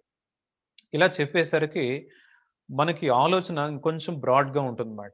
ఈ విధంగా చెప్పారు. ఫైనల్‌గా అప్పుడు మనం ఆలోచించుకొని ఇంకా ఇలా చేస్తే బావుంటుంది అని ఒక నిర్ణయానికి రావడానికి చాలా సులభం అవుతుందన్నమాట. అంటే ఈ సమాజంలో మనం ఒక్కరమే లేం. మనతో పాటు ఎంతోమంది ఉన్నారు. మనకి ఎప్పుడు కూడా ఆహ్, మనకి చేదోడు వాదోడుగా ఉండే వెల్ విషర్స్ ఎప్పుడూ ఉంటారన్నమాట. కాబట్టి ఇదొక విషయం గుర్తుంచుకోవాలి. అండ్ థర్డ్ పాయింట్ ఏంటంటే చాలా ప్రధానమైన అంశం. ముఖ్యంగా యువత ఎక్కువగా మిస్ అవుతూ ఉంటారు. ఆ పాయింట్ ఏంటంటే మనలో ఉన్న సెల్ఫ్ కాన్ఫిడెన్స్‌తో పాటు, ఆత్మవిశ్వాసంతో పాటు భగవంతునిపై విశ్వాసాన్ని కూడా మనం పెంచుకునే ప్రయత్నం చేయాలి. అందుకే స్వామి వివేకానంద ఏమంటారు? విశ్వాసం, విశ్వాసం మనపై మనకు విశ్వాసం, భగవంతునిపై విశ్వాసం. ఇదే విజయానికి రహస్యం అంటారు. కాబట్టి మనం ఈ భగవంతునిపై విశ్వాసం అన్న మాటని గాని మర్చిపోయినట్లయితే, ఎప్పుడు కూడా మనం మనపై మాత్రమే విశ్వాసాన్ని కలిగి ఉంటే, అది ఒక టైం వరకు బానే ఉంటుంది. ఒక లెవెల్ వరకు బానే ఉంటుంది. తర్వాత అది ఏమవుతుంది అంటే, అది ఓవర్ కాన్ఫిడెన్స్‌గా మారిపోతుందన్నమాట. అంటే నేనేమనుకుంటే అదే కరెక్ట్. కాబట్టి ఇది చాలా ప్రమాదకరం. అలా కాకుండా మనం ఏం చేయాలంటే భగవంతుని పైన విశ్వాసం పెంచుకునేటట్టు మనం చూసుకోవాలన్నమాట. కాబట్టి ఎప్పుడు కూడా ఒక మంచి నిర్ణయం తీసుకోవడానికి ముందు వెల్ విషర్స్‌తో వారితో మాట్లాడుతూ, మనంతట మనం ఆలోచించుకొని, తర్వాత చివరికి మన ఇష్ట దైవంతో, ఆ భగవంతుని ఎదురుగా కూర్చొని, కాసేపు ఆ విషయం గురించి ఆలోచించినట్లయితే, ఇంకా చక్కని నిర్ణయం మనం తీసుకునే అవకాశం ఉంటుందన్నమాట. భగవంతుడు మనకి మంచి మార్గాన్ని చూపిస్తూ ఉంటాడన్నమాట. అది నటరాజన్ గారు. మహారాజ్ దీనిలో 2 విషయాలు నేను చెప్తాను మహారాజ్. మొదటి విషయం ఏంటంటే ఒత్తిడి. ఒత్తిడి అనేది ఎందుకు వస్తుంది? సాధారణంగా భగవద్గీతలో కనుక మనం చదివితే ఒత్తిడి అనేది ఎందుకు వస్తుందంటే, మనం ముందుగానే ఒక విషయం ఇలా జరగాలని అనుకున్నప్పుడు అలా జరుగుతుందో లేదో అన్న అనుమానంతో మనకి ఒత్తిడి వస్తుంది. మనం ముందుగానే మనసులో నిర్ణయించుకుంటాం, నాకు రిజల్ట్ ఇలా రావాలని. దానివల్ల మనకి ఒత్తిడి పెరిగిపోతుంది అనమాట. ఎందుకంటే అలా జరుగుతుందో లేదో మనకి తెలియదు. ప్రపంచంలో ఏది కూడా ఒక పద్ధతిలో జరుగుతుందని మనం చెప్పలేం. అసలు సాధ్యం కాదు అది అలా చెప్పడం. దానివల్ల మనం ఎప్పుడైతే ఆ విషయాన్ని తెలుసుకోమో అప్పుడు మనకి ప్రెషర్ ఎక్కువైపోతుంది మన మీద. ఇది అర్థం చేసుకోవాలి. స్వామీజీ ఇప్పుడే చెప్తున్నారు ఏంటంటే, భగవంతుడి మీద మనకు విశ్వాసం ఉండాలి, భగవంతుడి నిర్ణయాన్ని మనం అర్థం చేసుకోవాలి అని చెప్తున్నారు. మనం ఈ విషయాన్ని జీవితంలోకి తీసుకురావాలంటే, జరిగే ప్రతి పనికి వెనకాల భగవంతుడు ఉన్నాడు, ఆయన మనల్ని నడిపిస్తున్నాడు అన్న ఒక విషయం మనకి మనసులోకి రావాలి. ఎప్పుడైతే మనం అలాగా భగవంతుడి మీద కనుక మనం ఎంతో కొంత విశ్వాసాన్ని మనం పెంచుకుంటామో, అప్పుడు విషయాలు నేను కోరినట్టుగానే జరగాలని చెప్పి అనుకోము. ఎప్పుడైతే అలా నేను కోరినట్టుగా జరగాలని అనుకోమో, అప్పుడు న్యాచురల్గానే మన మీద ప్రెషర్ తగ్గుతుంది. ఎప్పుడైతే ప్రెషర్ తగ్గుతుందో అప్పుడు మనం ఏంటంటే కొంచెం ఫ్రీగా ఆలోచించగలుగుతాం. ఇప్పుడు మన మనసులో ఏమవుతుందంటే, నాకు ఒక రకమైన ఫలితమే కావాలని చెప్పి మనం అనుకున్నప్పుడు ఇక మన మనస్సు రెండో రకంగా ఆలోచించడం మానేస్తుంది. ఎప్పుడైతే అన్ని వైపుల నుంచి మనసు ఆలోచించలేదో అప్పుడే సరైన నిర్ణయాలు తీసుకోలేదు. నాకు ఒక విధంగానే రిజల్ట్ కావాలి అని చెప్పి మనం ముందే అనుకుంటే దాని గురించి మన నిర్ణయం ఏమవుతుంది, నాకు అటువంటి రిజల్టే కావాలని మనం నిర్ణయించుకుంటాం. ఇంకా వేరే రకమైన నిర్ణయం తీసుకోవడం అనేది కుదరదు, మన మనసు ఆ విధంగా పోదు. కానీ నేను ఇప్పుడు ఫలానా పని చేస్తాను, దీనిలో ఎటువంటి రిజల్ట్ వస్తుందో చూస్తాను నేను అని చెప్పి అనుకునేట్టయితే అప్పుడు ఏంటంటే దాని గురించి మనం ఎలా పని చేయాలి, ఏం చేయాలి, దీనికి ఎలాగ ముందుకు పోవాలి అన్న దానిలో మనం సరైన నిర్ణయం తీసుకోవడానికి వీలవుతుంది. దాన్ని 4 రకాలుగా ఆలోచించి ఇలా అయితే బాగుంటుంది, ఇలా అయితే బాగుండదు అని మనం ఫ్రీగా ఆలోచించగలుగుతాం. మనం ఫ్రీగా ఆలోచించాలంటే ముందుగానే ఒక ముందస్తు ఆలోచన ఒకటి ఉండకూడదు. అంటే దీన్ని సాధారణ ఇంగ్లీష్లో ఏమంటారంటే ప్రీకన్సీవ్డ్ నోషన్ అంటారు. ఇటువంటిది లేకుండా కనుక ఉంటే, ప్రీకన్సీవ్డ్ నోషన్ లేకుండా ఉంటే మనం ఒత్తిడికి గురి కాకుండా ఉంటాము, సరైన నిర్ణయాలు కూడా తీసుకోగలుగుతాం. ఇది ఒక్కసారిగా రాదు. దీని గురించి నెమ్మదిగా మనం జీవితంలో ఆలోచించాలి. జీవితంలో మనకి అనుభవాలు పెరిగే కొద్దీ ఈ విషయాలు మనకు అర్థమవుతాయి. దానికోసం కొంచెం ఓపిక కావాలి, పేషెన్స్ అనేది ఉంటే గనక మనం నెమ్మదిగా ఈ విషయాలను అర్థం చేసుకోగలుగుతాం. ఇది చాలా చాలా ముఖ్యం. ఈ పేషెన్స్ అనే దాన్ని తక్కువగా అంచనా వేయకూడదు. విషయాల్ని ఒత్తిడి లేకుండా ఉండాలన్నా కూడా మనకి పేషెన్స్ అనేది ఉండాలి. ఎందుకంటే ఒకసారి మనం ఒక పని చేస్తే అది మనం అనుకున్నట్టు జరగలేదనుకోండి, సాధారణంగా మనకి ఒత్తిడి వస్తుంది. కానీ ఎప్పుడైతే మనం అనుకున్నట్టు జరగలేదో మనం దానికోసం మళ్ళీ ప్రయత్నం చేస్తాము, దాన్ని ఇంకో విధంగా ఎలాగోలా సాధించడానికి ప్రయత్నం చేస్తామని ఎప్పుడైతే మనం అనుకుంటామో అప్పుడు మళ్ళీ దానికోసం పనిచేయడం మొదలు పెడతాము, అప్పుడు మన మీద ఒత్తిడి తగ్గుతుంది. ఈ విషయాన్ని మనం జాగ్రత్తగా అర్థం చేసుకోవాలి. ఓకే నటరాజన్ గారు, చక్కగా చెప్పారు. నెక్స్ట్ మనతో పాటు ఈ రోజున రినీషా ఉన్నారు. రినీష్ ఒక ప్రశ్న వేస్తారు. నమస్తే స్వామిజీ. నమస్తే సార్. మనలో ఉన్న శక్తిని మనం తెలుసుకోవాలి అంటూ ఉంటాం కదా, అట్లా మనలో ఉన్న వాస్తవిక శక్తిని తెలుసుకోవటం మరియు మనలో ఉన్న శక్తిని అతిగా అంచనా వేయటం, ఈ రెండింటిని ఎలా డిఫరెన్షియేట్ చేయాలి? అంటే బ్యాలెన్సింగ్ కానీ అట్లా మనం చెప్పుకున్నప్పుడు దీని ముందు ప్రశ్నలోనే సమాధానం చెప్పుకున్నప్పుడు ఒక పాయింట్ వచ్చింది మనకి, సెల్ఫ్ కాన్ఫిడెన్స్ అని ఒకటి, ఓవర్ కాన్ఫిడెన్స్ అని ఒకటి. సో ఇది కూడా మనకి దాని కంటిన్యూషన్ అని చెప్పుకోవచ్చు ఈ ప్రశ్న. కాబట్టి మనలో ఎప్పుడైనా సరే సెల్ఫ్ కాన్ఫిడెన్స్ అన్నది ఉండడం, ఆత్మవిశ్వాసం అనేది చాలా మంచిది. అయితే ఓవర్ కాన్ఫిడెన్స్ అన్నది ఉండకూడదు అన్నమాట. దానికి ముఖ్యంగా మనం ఏం చేయాలి అంటే ఫస్ట్ పాయింట్, చాలా ఇంపార్టెంట్ పాయింట్ మనం గుర్తుంచుకోవాల్సింది, అంతా మన చేతుల్లోనే లేదు, భగవంతుడు ఉన్నాడు. మనం ఎంత చేసినా సరే, అందుకే భగవద్గీతలో కూడా ఏమని చెప్తారు, మనం పూర్తి ఎఫర్ట్ పెట్టి మన సెల్ఫ్ ఎఫర్ట్‌తో మనం ఏదైనా ఒక పని చేసినప్పుడు మనస్ఫూర్తిగా ఆ పనిని చేసే ప్రయత్నం మనం చేయాలి. అయితే రిజల్ట్స్ మాత్రం భగవంతుని పైనే వదిలిపెట్టేయాలన్నమాట. ఎందుకంటే ఈ భగవంతుడున్నాడు అన్న కాన్సెప్ట్ మనలో ఎప్పుడైతే చక్కగా డెవలప్ అవుతుందో, అప్పుడు ఈ ఓవర్ కాన్ఫిడెన్స్ వచ్చే అవకాశాలు మనకి ఆల్మోస్ట్ ఉండవు. ఉన్నా సరే చాలా తక్కువగా ఉంటాయన్నమాట.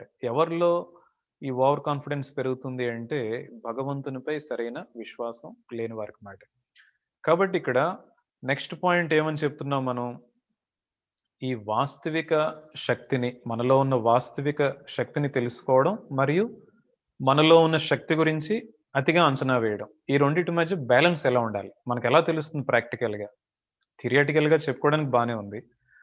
ఎలా తెలుస్తుంది అంటే, దీనికి ఒక మంచి అవకాశం మనకేంటి అంటే, మనం వర్క్ ఫీల్డ్‌లో ఉన్నప్పుడు, మనం ఏదైనా ఒక వర్క్ ఫీల్డ్‌లో ఉన్నప్పుడు, మనకు తెలియకుండానే ఈ విషయం ఎప్పటికప్పుడు స్పష్టంగా తెలుస్తుందన్నమాట. మనం ఏదైనా ఒక పని చేసినప్పుడు, అది ఎడ్యుకేషన్ ఫీల్డ్ కావచ్చు, లేదంటే మరొకటి కావచ్చు, మరొకటి కావచ్చు. మనం ఏదైనా ఒక పని చేస్తున్నప్పుడు, మనం ఆ పనిని ఎంత చక్కగా చేయగలుగుతున్నాం. అంటే డిఫరెంట్ టైప్స్ ఆఫ్ వర్క్స్ మనకుండొచ్చు. సపోజ్ స్టడీస్‌లో సబ్జెక్ట్సే ఉన్నాయి. డిఫరెంట్ సబ్జెక్ట్స్ ఉన్నాయి. ఈ సబ్జెక్ట్స్‌లో కూడా మనం ఏ సబ్జెక్ట్‌లో మనం ఎక్కువగా రాణించగలుగుతున్నాం, ఏ సబ్జెక్ట్‌లో నాకు ఎక్కువగా ఇంట్రెస్ట్ ఉంది. అంటే అన్నిట్లో మార్క్స్ బానే రావచ్చు. బట్ పర్టిక్యులర్ సబ్జెక్ట్ అనేసరికి మనకు తెలియకుండానే ఒక రకమైన ఆసక్తి పెరుగుతూ ఉంటుందన్నమాట. అటువంటివి మనం ఎప్పటికప్పుడు మనంతట మనమే అబ్జర్వ్ చేస్తూ ఉండాలి. అంటే ఇక్కడ ఒక పాయింట్ గుర్తుంచుకోవాల్సింది, పేరెంట్స్ కంటే, టీచర్స్ కంటే కూడా ఎవరికి వారే అబ్జర్వ్ చేసుకోవడం అనేది చాలా ఇంపార్టెంట్ మాట. ఎప్పుడైతే ఈ విధంగా మనం అబ్జర్వ్ చేసుకుంటూ ఉంటామో, మనకు తెలుస్తుంది ఎగ్జాక్ట్‌గా ఏ విషయంలో నేను ఎక్కువగా బాగా ముందుకు వెళ్ళగలను. అదే విధంగా వర్క్ ఫీల్డ్‌లో ఉన్నప్పుడు కూడా. వర్క్ ఫీల్డ్‌లో ఉన్నప్పుడు ఏమవుతుంది అంటే, కొన్ని వర్క్స్ మనం చేస్తున్నప్పుడు చాలా అవలీలగా చేసేస్తూ ఉంటాం మాట. చాలా ఈజీగా చేసేస్తూ ఉంటాం. అది సక్సెస్ అవుతూ ఉంటాం. కొన్ని వర్క్స్ వచ్చేసరికి అది కొంతమందికి చాలా సులభంగా అనిపించొచ్చు. మనం అది చేయాలని టేకప్ చేసేసరికి కొంచెం ఇబ్బంది పడుతూ ఉంటాం మాట. కాబట్టి ఇక్కడ మనం అర్థం చేసుకోవాల్సింది ఏంటి అంటే, ప్రతి ఒక్కరూ ప్రతి ఒక్క విషయంలో కూడా ఎక్సెల్ అయిపోవాలని ఏం లేదు. అంటే ఒక్కొక్కరికి ఒక క్వాలిటీస్ ఉంటది. భగవంతుడే మనకి ఇస్తూ ఉంటాడన్నమాట. కాబట్టి ఎక్కడైతే మనం బాగా రాణించగలమని మనం అది అబ్జర్వ్ చేస్తూ ఉంటామో, అది ఇంకా మనం డెవలప్ చేసుకోవడానికి ట్రై చేయాలన్నమాట. మనలో కొన్ని టాలెంట్స్ ఉంటాయి. మ్యూజిక్ కావచ్చు, మరొకటి కావచ్చు, మరొకటి కావచ్చు. సో, అప్పుడేంటంటే అది ఒకవైపు డెవలప్ చేసుకుంటూ ఉండాలి. మరొక వైపు ఏంటంటే ఎక్కడైనా మనం ఫెయిల్ అవుతున్నప్పుడు, ఏదైనా సరిగ్గా మనం చేయలేకపోయాం, ఏదైనా సరిగ్గా రాణించలేకపోయాం, అంత మాత్రాన మనం ఇంకా లైఫ్ అంతా కూడా ఫెయిల్యూర్ అయిపోయింది, లైఫ్‌లో చాలా ఫెయిల్ అయిపోయానని మనం నిరుత్సాహపడాల్సిన అవసరం లేదన్నమాట. కాబట్టి ఈ 2 కూడా మనం ఎప్పటికప్పుడు మనంతట మనమే అబ్జర్వ్ చేస్తూ ఉండాలి. ఎక్కడైనా ఫెయిల్ అయ్యాం, ఓకే. నెక్స్ట్ టైమ్ నేను ఇంకా బాగా ట్రై చేస్తాను. లేదంటే నా కోసం మరొక ఫీల్డ్ ఎదురు చూస్తుంది. నేను దాంట్లో ట్రై చేస్తాను. ఇలా ఏంటంటే మనం ఎప్పటికప్పుడు మనం అనలైజ్ చేసుకుంటూ మన వర్క్ ఫీల్డ్‌లో ఎక్కడెక్కడైతే మనం బాగా చేయగలమో వాటి వైపు మనం ఇంకా ముందుకు వెళ్ళే ప్రయత్నం చేస్తూ ఉండాలి. అండ్ భగవంతునిపై మన విశ్వాసాన్ని ఎప్పుడు కూడా పెంచుకోవాలి. భగవంతుడిని ఎప్పుడు కూడా మర్చిపోకూడదు. అప్పుడేమవుతుందంటే మనకు సెల్ఫ్ కాన్ఫిడెన్స్‌తో పాటు భగవంతుడు అనేవాడు ఉన్నాడు. చివరి నిర్ణయం భగవంతునిది. రిజల్ట్స్ అన్నీ కూడా నేను భగవంతుని పైనే పెడతాను అన్న భావం ఎప్పుడైతే మనలో స్ట్రాంగ్‌గా ఉంటుందో, అప్పుడు ఇంకా ఓవర్ కాన్ఫిడెన్స్ అన్నది మనకి వచ్చే అవకాశం ఉండదు. అప్పుడు చక్కగా మనలో సెల్ఫ్ కాన్ఫిడెన్స్ ఉంటుంది. ప్లస్ భగవంతునిపై విశ్వాసం ఉంటుంది. ఈ రెండిటిలిని కూడా మనం చక్కగా మన యొక్క ఆత్మవిశ్వాసం, భగవంతుని పైన విశ్వాసం 2 కూడా మనం పెంచుకుంటూ ముందుకు వెళ్ళే అవకాశం ఉంటుందన్నమాట. కాబట్టి ఏ సందర్భంలో కూడా మనం నిరుత్సాహపడాల్సిన అవసరం లేదు. అదే విధంగా ఏదైనా ఒకటి విజయం సాధించామని అతి ఉత్సాహం కూడా ఉండకూడదన్నమాట. కాబట్టి 2 కూడా మనం విషయం అర్థం చేసుకొని మనం ముందుకు వెళ్ళాల్సిన అవసరం ఎంతైనా ఉంటుంది. మహారాజ్, ఇక్కడ ఈ విషయంలో ఈ కాన్ఫిడెన్స్ గురించి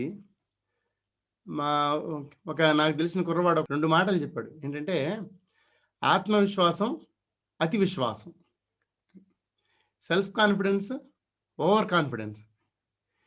సెల్ఫ్ కాన్ఫిడెన్స్ అంటే ఏంటంటే మనలో ఉన్న శక్తి మీద, ఇప్పుడు ఇంతకుముందు మనలో ఉన్న దైవికమైన శక్తి అని, ఆత్మశక్తి అని మనం మాట్లాడుకున్నాం. దాని మీద ఉండే నమ్మకం. ఎప్పుడైతే ఈ ఈ శక్తి ఉంటుందో మనం ఏం చేస్తామంటే కొంచెం దాంతో మనం పని చేయగలుగుతాం. అలా కాకుండా ఎప్పుడైనా ఈ అతి విశ్వాసం, ఓవర్ కాన్ఫిడెన్స్, ఈ ఓవర్ కాన్ఫిడెన్స్ ఏం చేస్తుందంటే మనల్ని పని చేయకుండా చేస్తుంది. ఇది ముఖ్యమైనది అనమాట. ఈ ఓవర్ కాన్ఫిడెన్స్లో ఏమవుతుందంటే ఒక రకమైన అహంకారం ఉంటుంది, నేను అన్న ఇది ఉంటుంది. దానివల్ల మనం ఏమనుకుంటామంటే నేను బాగానే ఉన్నాను, నేను చేస్తే సరిపోతుంది, ఇంతకుమించి పని చేయక్కర్లేదు అనుకుంటాను. కానీ ఈ సెల్ఫ్ కాన్ఫిడెన్స్ ఉన్నవాడు ఏం చేస్తాడంటే అది ఒక రకమైన భగవంతుడి మీద నమ్మకం అనమాట, నా ఆత్మవిశ్వాసం, తన మీద తనకు విశ్వాసం. నాలో ఆత్మ ఉంది కాబట్టి నా మీద నాకు విశ్వాసం, అంతేకాని నా మీద నాకు విశ్వాసం కాదు. నేను ఎంత గొప్పవాడిని, నేను పలానా పేరు నాకుంది, నేను పలానా ఇది ఉంది, నాకు ఇన్ని డిగ్రీలు ఉన్నాయి, ఎందువల్ల నేను గొప్పవాడిని అలా కాదు. నాలో అనంతమైన శక్తి ఉంది, నేను దాంతో పని చేయగలుగుతాను అనుకుని ఆత్మశక్తి ఉన్నవాడు ఏంటంటే ఇంకా పని చేయాలని అనుకుంటాడు, చేస్తున్న పని ఆపేద్దామని అనుకోడు. కానీ ఓవర్ కాన్ఫిడెన్స్ ఉన్నవాడు ఏం చేస్తాడంటే నేను చేసింది సరిపోతుంది, ఇంతవరకు ఆగిపోతే చాలు అనుకుంటాడు. ఇవి రెండు చాలా ముఖ్యమైన తేడా అన్నమాట. మనం ఏం చేయాలంటే ఎప్పుడైతే నాకు కనుక నేను ఇప్పుడు నేర్చుకున్నది చాలు అని చెప్పి నాకు అనిపిస్తుందో, లేకపోతే నేను ఇప్పుడున్న పరిస్థితి బాగానే ఉందని ఎప్పుడైతే అనిపిస్తుందో, అప్పుడు మనం అర్థం చేసుకోవాల్సిన విషయం అంటే నాకు కొంచెం ఈ రకమైన అతి విశ్వాసం నాకు కొంచెం పెరుగుతోంది, నేను కొంచెం జాగ్రత్తగా ఉండాలని మనం అనుకోవాలి.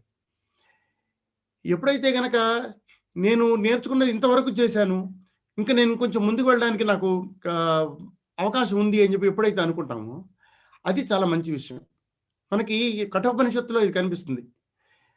నచికేతుడు అంటాడనమాట, ఏంటంటే నేను అందరికంటే తెలివిగలవాడిని కాదు, అలాగని నేను అందరికంటే తెలివి తక్కువ వాడిని కూడా కాదు, నేను ఏదో ఒక రకం మధ్యలో రకంలో ఉన్నాను నేను, కాబట్టి నేను సాధించగలను అని చెప్పి అనుకుంటాడు. కఠోపనిషత్తు అనేది ఇంకా చాలా పెద్ద డిస్కషన్ అది. అయితే దీనిలో ముఖ్యమైన విషయం అనమాట ఏంటంటే మనం అందరికంటే గొప్పవాళ్ళం కాదు, అలా అని మనం అందరికంటే ఆఖరణ కూడా లేము. ఈ విషయం అర్థం చేసుకున్నప్పుడు మనం ఏం చేస్తామంటే ఇంకా పని చేయాలి అని అనుకుంటాం. ఈ కఠోపనిషత్తులన్నీ ఒక మాట చెప్తారన్నమాట, అతనిలో నచికేతుడిలో ఆత్మశ్రద్ధ పుట్టింది అని చెప్పి చెప్తారు. అతడికి తన మీద తనకు విశ్వాసం పుట్టిందనమాట. అప్పుడు ఏమనుకున్నాడంటే నేను మా నాన్న కోసం నేను మంచి పని చేస్తాను, మా నాన్నకి నేను సహాయం చేస్తాను అనుకుని చెప్పి నచికేతుడు బయలుదేరతాడు. అది మనం గుర్తు చేసుకుంటే కనుక మనకి ఈ విషయం అర్థమవుతుంది. ఏమిటంటే మనం ఉన్న పరిస్థితిలో మనం అందరికంటే ఆఖరిలో లేం, అందరికంటే ఫస్ట్ కూడా లేం, మనకి ఇంకా ఇంప్రూవ్మెంట్కి అవకాశం ఉంది. ఈ విషయాన్ని మనం గుర్తు చేసుకున్నప్పుడు మనం మీరు చెప్పిన ఆత్మవిశ్వాసం అతి విశ్వాసం ఈ రెండింటి మధ్య మనం బ్యాలెన్స్ సాధించడం కుదురుతుంది. సో ఇక్కడ ఒక పాయింట్ మనం గుర్తించుకోవాల్సింది ఏంటంటే ఈ సెల్ఫ్ కాన్ఫిడెన్స్, ఆత్మవిశ్వాసం అనేది కొంతమంది న్యాచురల్ కన్ఫ్యూజ్ అవుతూ ఉంటారు. యాక్చువల్గా ఆత్మవిశ్వాసం అంటే మనం సాధారణంగా సింపుల్ లాంగ్వేజ్లో ఏమని చెప్పుకుంటాం అంటే మనపై మనకు విశ్వాసం అని చెప్పుకుంటాం. అయితే ఇక్కడ ఏంటి, మనపై మనకు విశ్వాసం అంటే మన శరీరం పైన విశ్వాసమా, మన మనస్సు పైన విశ్వాసమా? ఇవన్నీ కాకుండా మనలో ఉన్న అనంతమైన శక్తిపై మనకు విశ్వాసం మాట, మనలో ఉన్న ఆత్మపై మనకు విశ్వాసం. ఒక విధంగా చెప్పాలి అంటే స్వామి వివేకానంద భగవంతుడు అనే మాటకి పర్యాయ పదం లాగా కూడా వాడేవారు మాట, ఈ అనంతమైన శక్తి అని. కాబట్టి ఒక విధంగా చెప్పుకోవాలంటే ఆత్మవిశ్వాసం, భగవంతుని పైన విశ్వాసం అనేది వేరు వేరు కాదు. ఇది ఒక విధంగా మనం చెప్పుకోవాలంటే ఒక కోణంలో మనం కొంచెం డీప్గా కానీ ఆలోచించినట్లయితే. అయితే ఏంటంటే సాధారణంగా ఎక్కువ మంది చేసే ప్రక్రియ ఏంటంటే ఆత్మవిశ్వాసం అనేసరికి మనపై మనకు విశ్వాసం అని ఒక లిమిటేషన్ చేసుకుంటూ ఉంటారు. కాబట్టి ఈ రెండు కూడా మనం అలవర్చుకోగలిగితే మన జీవితంలో, అంటే మనపై మనకు విశ్వాసం ఉండాలి, ఎస్ నేను చేయగలను, ఏదైనా ఒక పని తలపెట్టినప్పుడు ఈ పని నేను డెఫినెట్గా సాధించి తీరుతాను, నేను సాధించగలను. అప్పుడు ఏంటంటే మన నుంచి ఒక రకమైన సెల్ఫ్ ఎఫోర్ట్ అనేది డెవలప్ అవుతుంది, స్వప్రయత్నం అనేది. ఈ స్వప్రయత్నంతో పాటు భగవంతుని పైన ఎప్పుడైతే మనం విశ్వాసాన్ని ఉంచుతామో, ఇక్కడ భగవంతుడు అంటే ఏంటి, మనలో ఉన్న ఇన్ఫినిట్ పవర్ మాట, ఒక సంథింగ్ గ్రేట్ పవర్ ఒకటి ఉంది, నాకు అండగా ఉంది, నాకు ఎప్పుడు కూడా సరైన మార్గాన్ని చూపిస్తూ ఉంటాడు భగవంతుడు అన్న విషయంపై మనకి ఎప్పుడైతే విశ్వాసం ఉంటుందో మన ఓవర్ కాన్ఫిడెన్స్కి బలి కాకుండా ఉంటాం అన్నమాట, అటువైపు వెళ్ళకుండా. చాలా చక్కగా చెప్పారు నటరాజన్ గారు. మనతో పాటు ఈరోజు గౌతమ్ కూడా ఉన్నారు. గౌతమ్ ప్రశ్న వేస్తారు మహారాజ్. గౌతమ్ అడగండి.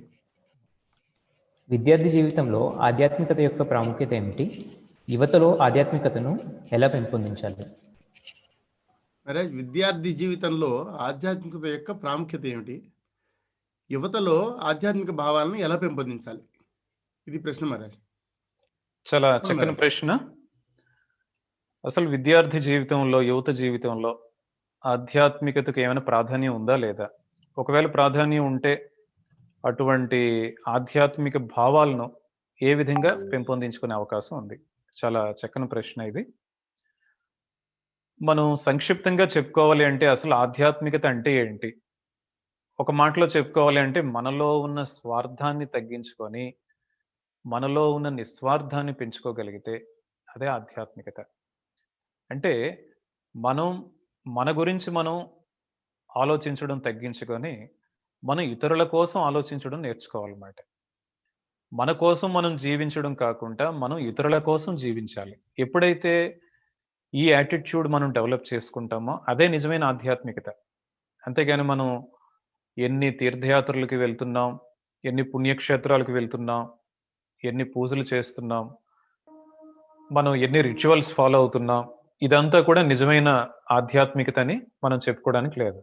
కాబట్టి నిజమైన ఆధ్యాత్మికత అంటే ఏంటి అంటే మనలోని స్వార్థాన్ని తగ్గించుకొని మనలో ఉన్న నిస్వార్థాన్ని పెంచుకునే ప్రయత్నం చేస్తూ ఉండాలి. అంటే ఆ సేవాభావాన్ని మనం అలవర్చుకోవాలన్నమాట. ఆ సేవాభావం ఏ విధంగా అలవర్చుకోవాలి అంటే, సేవాభావాన్ని అలవర్చుకోవాలనేసరికి కొంతమంది ఏమనుకుంటారంటే ఏమైనా కొన్ని ఆశ్రమాలకు వెళ్ళాలి, అక్కడ ఏదో సేవ చేయాలి. ఈ సేవాభావాన్ని ఏ విధంగా అలవర్చుకోవాలి అంటే చిన్నప్పటి నుంచే ముందు తల్లిదండ్రులకు సేవ చేయడం నేర్చుకోవాలి, ఇంట్లో ఉన్న పెద్దలకు సేవ చేయడం నేర్చుకోవాలి. ఈ విధంగా ఇంట్లో నుంచే అలవర్చుకోవాలి ఈ భావాలన్నీ కూడా. అంటే మనం సేవ చేయాలి అనేసరికి మనం ఎక్కడికో వెళ్ళిపోవాలని కాదు. అవకాశం ఉన్నప్పుడు ఆశ్రమాలకు వెళ్ళొచ్చు, అక్కడ కూడా సేవా కార్యక్రమాలు చేయొచ్చు. అయితే ఇంట్లో ఉండే మీరున్న స్థానంలోనే ఎన్నో రకాలైన సేవ చేసే అవకాశం ఉంటుందన్నమాట. కాబట్టి మనం ఏంటంటే ఇతరుల కోసం ఆలోచిస్తూ ఉండాలి, ఇతరుల మంచి కోసం ఆలోచిస్తూ ఉండాలి, ఇతరుల కోసం జీవించడం నేర్చుకోవాలన్నమాట.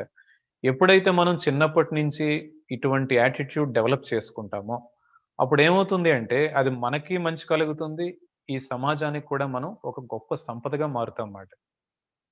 ఆ విధంగా కాకుండా మనం చిన్నప్పటి నుంచి విద్యార్హతలకు మాత్రమే మనం ప్రాధాన్యం ఇచ్చి ఇటువంటి విషయాలకి అంటే ఈ సేవాభావం అని, ఆధ్యాత్మికత అని ఇటువంటి భావాలకి ఏమాత్రం కూడా ఇంపార్టెన్స్ ఇవ్వకుండా, మారల్ వాల్యూస్కి ఏమాత్రం కూడా ఇంపార్టెన్స్ ఇవ్వకుండా విద్యార్హతలకు మాత్రమే మనం ఇంపార్టెన్స్ ఇచ్చినట్లయితే అది మనకి మంచిది కాదు, ఈ సమాజానికి కూడా మనం ప్రమాదకరంగా తయారవుతాం అన్నమాట.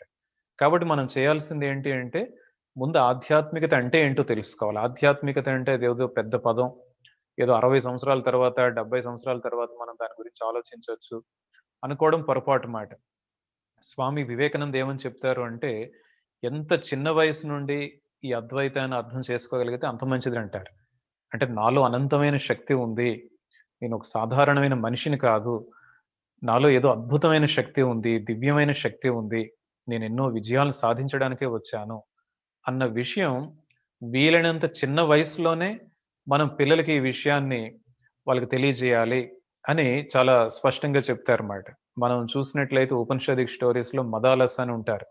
మదాలస తల్లి ఏం చేస్తుందంటే పిల్లల్ని ఊయల్లో ఆడిస్తున్నప్పుడే, జోల పాడుతున్నప్పుడే ఈ విషయాన్ని చెప్తుంది మాట మదాలస తల్లి. మీలో అనంతమైన శక్తి ఉంది, వీరంతా కూడా ఎంతో గొప్పవారని. వారంతా కూడా నిజంగా వాళ్ళ పిల్లలంతా కూడా ఎంతో గొప్ప గొప్పవారు అయిపోయారు అన్నమాట. కాబట్టి మనం గుర్తించుకోవాల్సింది ఏంటంటే ఆధ్యాత్మికత అన్నది ఎప్పుడో వృద్ధులు అయిన తర్వాత మనం దాని గురించి ఆలోచించవచ్చు అన్నది చాలా పెద్ద పొరపాటు. ఎంత చిన్న వయసులో వీలైతే అంత చిన్న వయసులోనే ఈ విషయం గురించి మనం తెలుసుకోవాలి, పెద్దలు కూడా అర్థమయ్యే రీతిలో వాళ్ళకి చెప్పాలి. కాబట్టి ఆధ్యాత్మికత అంటే ఏంటో తెలుసుకున్న తర్వాత మనకి యువతకి ఏ విధంగా ప్రాధాన్యం, ఎందుకు యువతకు విద్యార్థులకు ప్రాధాన్యం అంటే ఎప్పుడైతే మనలో ఈ సర్వీస్ యాటిట్యూడ్ అనేది డెవలప్ అవుతుందో, మనలో నిజమైన ఆనందం, మనలో నిజమైన తృప్తి డెవలప్ అవుతాయి. మనం బ్యాడ్ హ్యాబిట్స్ నుండి దూరంగా ఉండొచ్చు. మనం ఒక మంచి మార్గంలో వెళ్ళే అవకాశం ఉంటుంది. అదే విధంగా సమాజానికి కూడా ఎంతో మేలు చేకూరుతుందన్నమాట.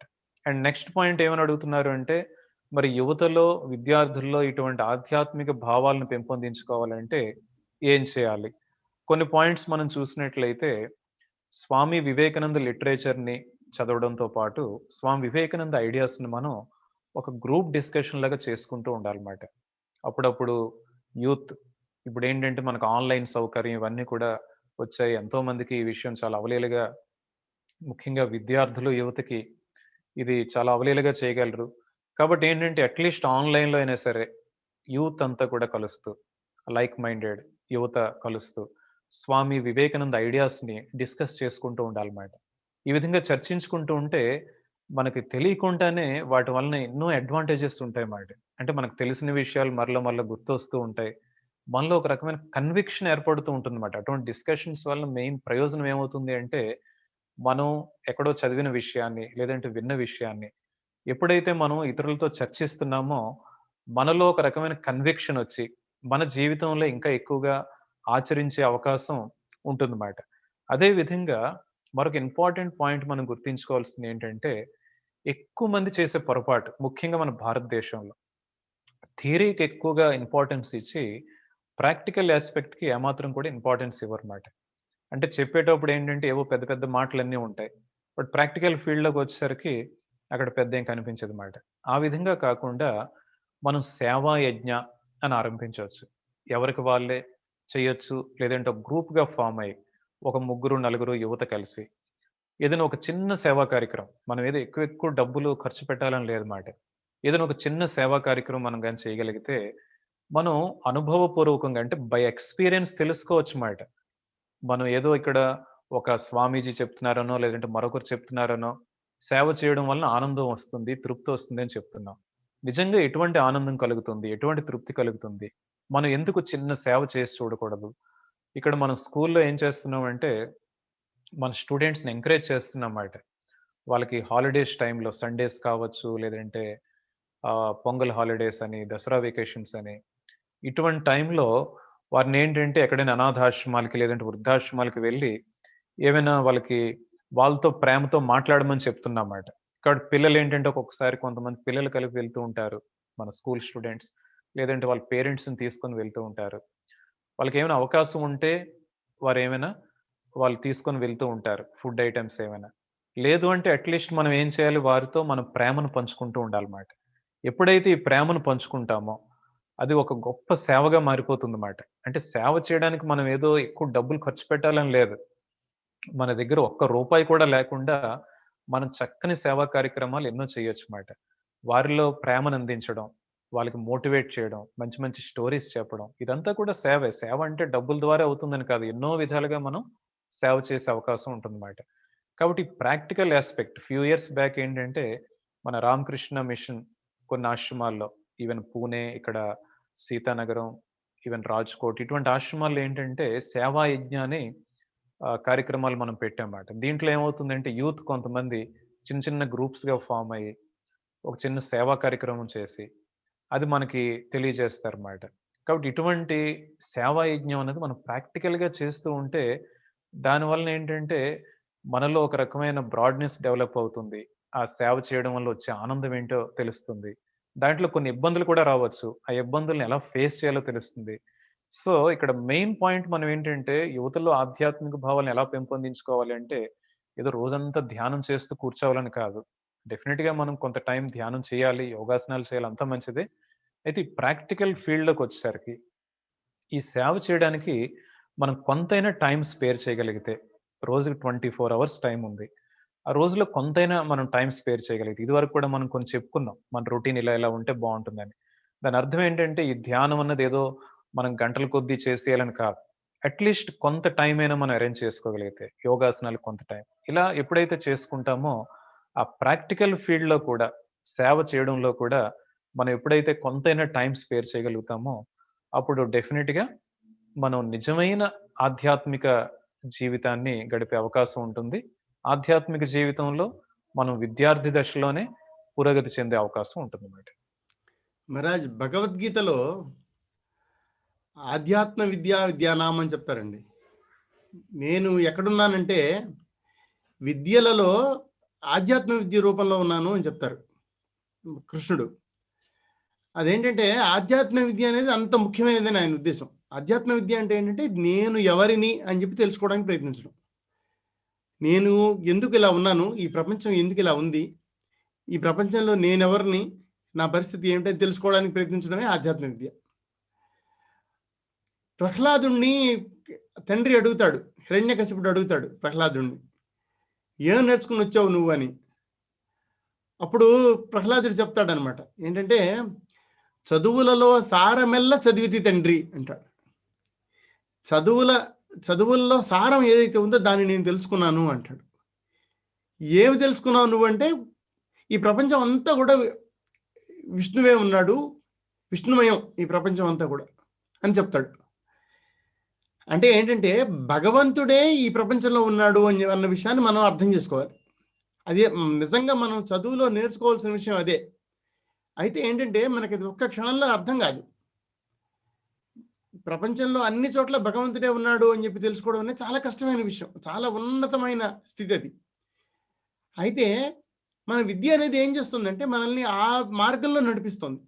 మనం నిజంగా విద్య నేర్చుకుంటే మనం చేస్తున్న విషయం ఏంటంటే ఈ ప్రపంచం అంతటా కూడా భగవంతుడే ఉన్నాడు, అన్నింట్లో భగవంతుడే ఉన్నాడు, నాలో ఎలాగైతే భగవంతుడు ఉన్నాడో చుట్టూ అన్ని విషయాల్లో కూడా భగవంతుడు ఉన్నాడు. నేను నా శరీరాన్ని గురించి, నా పేరు గురించి ఆలోచించి, లేకపోతే నా యొక్క క్వాలిఫికేషన్స్ గురించి, నా డిగ్రీల గురించి ఆలోచించి నేను నాలో ఉన్న భగవంతుడిని మర్చిపోతున్నాను. అలాగే ఆ విషయాల గురించి ఆలోచించి నేను చుట్టూ ఉన్న మనుషుల్లో ఉన్న భగవంతుని కూడా మర్చిపోతున్నాను. ఎప్పుడైతే ఈ విషయం మనం అర్థం చేసుకుంటామో అది ఆధ్యాత్మ విద్య. ఈ ఆధ్యాత్మ విద్య అనేది ఏంటంటే ఒక్క రోజులో మనకి వచ్చేసేదు. అది మనం అనుభవంతో చూస్తూ ఉన్నప్పుడు క్రమక్రమంగా మనం ఏ స్థాయికి వస్తామంటే దాన్ని ఏ విధంగా అయినా చేయగలుగుతాం. ఇప్పుడు మన విద్యలో ఏం చేస్తాము, ఇప్పుడు ఒక సంగీతం నేర్చుకుంటున్నారు అనుకోండి, తప్పులు లేకుండా పాడడం నేర్చుకుంటారు. సంగీతం నేర్చుకునేవాడు బాగా సంగీతం నేర్చుకున్నవాడు తప్పు లేకుండా పాడతాడు, ఒక్క అపస్వరం కూడా పాడడు, చక్కగా పాడతాడు. అటువంటి వాడిని చూసి అందరూ ఏమంటారు, అబ్బా చాలా బాగా పాడతాడండి అంటారు. అలాగే ఈ ఆధ్యాత్మిక విద్యలో బాగా నేర్చుకున్నవాడు ఏం చేస్తాడంటే వాడు ఒక్క తప్పడు కూడా వేయడు. వాడు ఏంటంటే ఎప్పుడు కూడా దుఃఖం కానీ ఇంకోటి కానీ బాధలు కానీ వాడికి రావు, ఎప్పుడు కూడా ఆనందంగా ఉండగలుగుతాడు. తర్వాత వాడు చేసే పనులన్నిట్లో కూడా చాలా చక్కటి మెలకువగలుగుతుంది. ఇది మనకి అన్ని చోట్ల మనకి కనిపిస్తుంది అనమాట. ఒక ధర్మవ్యాధుడి కథలో కానీ లేకపోతే ఇంకో జనకుడి కథలో కానీ అన్నిట్లో కథల్లో కూడా కనిపిస్తుంది. వాళ్ళ ఏంటంటే ఆధ్యాత్మ విద్య అనే దాన్ని వెనకాల పెట్టుకొని ముందు వాళ్ళ జీవితాన్ని గడిపారు. ఆధ్యాత్మిక విద్య అనేది ఏంటంటే వెనకాల ఉండే ఒక ఫౌండేషన్ అనమాట, ఫిలాసఫీ. అది మన వెనకాల మనకి ఊతంగా ఉంటుంది. దాని ముందు మనం ఎన్ని విద్యలైనా నేర్చుకోవచ్చు, ఎన్ని పనులైనా చేయొచ్చు. ఎప్పుడైతే మనకి కింద వెనకాల ఒక సపోర్ట్ ఉంటుందో అప్పుడు మనకి మిగతా విద్యలన్నీ కూడా మనకి చాలా బ్రహ్మాండంగా రాణిస్తాయి. ఈ విషయాన్ని మనం అర్థం చేసుకోవాలి. ఆధ్యాత్మిక విద్య అంటే ఏంటంటే ఒక్క మాటలో చెప్పాలంటే ఇందాక నుంచి మనం చెప్పుకుంటూనే ఉన్నాం, తన మీద తనకు విశ్వాసం, నాలో ఆత్మ ఉన్నాడన్న దాని విషయం మీద విశ్వాసం, అలాగే భగవంతుడి మీద విశ్వాసం. ఈ ప్రపంచం అంతా కూడా భగవంతుడే ఉన్నాడని నేను విశ్వసిస్తాను. ఎప్పుడైతే ఇది మనం తెలుసుకుంటామో, అన్నిట్లోనూ భగవంతుడే ఉన్నాడని అర్థం చేసుకుంటామో, అదే ఆధ్యాత్మిక విద్య. ఈ ఆధ్యాత్మిక విద్య మనకి కొంచెమైనా కనుక వస్తే, వివేకానంద స్వామి చెప్తారు, కొంచెమైనా కనుక మీకు ఇది అలవడితే మీరు చేసే పనులు, మీరు ఉండే పద్ధతి అన్నీ మారిపోతాయి, మీ స్థితిగతులు అన్నీ మారిపోతాయి అని చెప్తారు. ఓకే, చక్కగా చెప్పారు నటరాజన్ గారు. Thank you sir. ఈ రోజున మనతో పాటు రామకృష్ణ గారు కూడా ఉన్నారు. రామకృష్ణ గారు కూడా ఒక ప్రశ్న వేస్తారు. రామకృష్ణ గారు. నమస్కారం మహారాజ్. నటరాజన్ గారు నమస్కారం. నా ప్రశ్న ఏమిటంటే, మనకు జీవితంలో అనేక బంధాలు ఉంటాయి, మన స్నేహితులు, మన కుటుంబ సభ్యులు, పిల్లలు, ఇలాగా వీరందరితో బంధం చాలా వరకు మనకు సుఖమయంగా ఉంటుంది. కానీ ఒక్కొక్కసారి అదే బంధం మనకి ఒక అడ్డుగోడలాగా, ఒక పరిమితిలాగా నిలబడుతూ ఉంటుంది. అటువంటి సందర్భాల్లో మనం ఆ పరిమితిని ఎలా అధిగమించవచ్చో కొద్దిగా వివరించగలరు? ఓకే రామకృష్ణ గారు, కాబట్టి మీ ప్రశ్న ఏంటంటే కుటుంబం, స్నేహితులు ఇలా ఎవరైనా సరే ఒక స్థాయి వరకు పర్వాలేదు అనుబంధం అన్నది, అది ఒక స్థాయి తర్వాత ఏమవుతుంది అంటే అదో పెద్ద బంధంలాగా తయారయ్యి మనం చేసే కార్యక్రమాల్లో మన జీవితంలో ఒక అడ్డుగోడగా నిలిచే అవకాశం కూడా ఉంటుందన్నమాట. కాబట్టి దీనికి కారణం ఏంటి? ఎందుకు ఈ విధంగా బంధం అనేది ఏర్పడుతుంది? అదేవిధంగా దాన్ని ఏ విధంగా మనం అధిగమించే అవకాశం ఉంటుంది? కాబట్టి ఇక్కడ మనం చూసినట్లయితే స్వామి వివేకానంద చెప్పిన ఒక మాట గుర్తుంచుకోవాలి. Expansion is life, contraction is death అంటారు. Love is expansion, hatred is contraction. కాబట్టి ఇక్కడ మనం గుర్తుంచుకోవాల్సింది కుటుంబ సభ్యుల పైన కానీ, స్నేహితుల పట్ల కానీ మనం ప్రేమను చూపించకూడదని కాదు. అయితే ప్రేమను అక్కడితో పరిమితం చేయకూడదు. ఈ పాయింట్ చాలా జాగ్రత్తగా మనం అర్థం చేసుకోవాలన్నమాట. చాలా మంది ఏమనుకుంటారు అంటే సన్యాసులు అనేసరికి వాళ్ళు కుటుంబ సభ్యుల్ని అందరినీ వదిలేసి ఎక్కడికో దూరంగా వెళ్ళిపోతారు. బట్ అక్కడ ఏమవుతుంది అంటే యాక్చువల్‌గా మనం చేస్తున్నది ఏంటి అంటే ఈ expansion is life, contraction is death అనే పాయింట్ గాని సరిగ్గా అర్థం చేసుకోగలిగితే మన ప్రేమని కుటుంబ సభ్యులతో, మిత్రులతో మాత్రమే మనం పరిమితి చేసుకోవడం లేదన్నమాట. అంటే అనంతమైన ప్రేమ మనలో ఉంది కాబట్టి ఈ అనంతమైన ప్రేమను మనం ఏదో చిన్న సర్కిల్‌కి మాత్రమే పరిమితం చేసుకోకుండా ఎప్పుడైతే ఈ అనంతమైన ప్రేమను ఇంట్లో ఉన్న వారికి మాత్రమే కాకుండా పొరుగువారి పైన, ఆ ఊరు పైన, రాష్ట్రం, దేశం, ప్రపంచం, విశ్వం అంతటి పైన కూడా మనం ఆ ప్రేమను చూపించే ప్రయత్నం చేస్తూ ఉండాలన్నమాట. That is real life. కాబట్టి ఏమవుతుంది అంటే ఎప్పుడైతే మన ప్రేమను పరిమితి చేసుకొని కుటుంబ సభ్యుల పైన మాత్రమే చూపిస్తూ ఉంటామో అది బంధంగా తయారవుతుంది. ఎప్పుడైతే అదే ప్రేమను మనం అనంతమైన ప్రేమను బయటకు తీస్తూ అందరిపైన మనం ఆ ప్రేమను అందించే ప్రయత్నం చేస్తామో అది మనకి గొప్ప ఆధ్యాత్మిక సాధన అయిపోతుందన్నమాట. ఎందుకు మనం అందరిపైన ప్రేమను అందించాలి? వారందరూ బయట వాళ్ళు కదా, కుటుంబ సభ్యులు మాత్రమే కదా నా స్వంత వారు. అందరిపైన అదే ప్రేమను ఎందుకు అందించాలి? అందుకే శారదమ్మ అంటారు, ఈ లోకంలో పరాయి వారు ఎవరూ లేరు, అందరూ నీ స్వంత వారే. ప్రతి ఒక్కరిలో కూడా భగవంతుడే ఉన్నప్పుడు, ప్రతి ఒక్కరిలో కూడా భగవంతుని శక్తే ఉన్నప్పుడు ఆ భేదం అన్నది ఏ విధంగా మనకు వస్తుంది?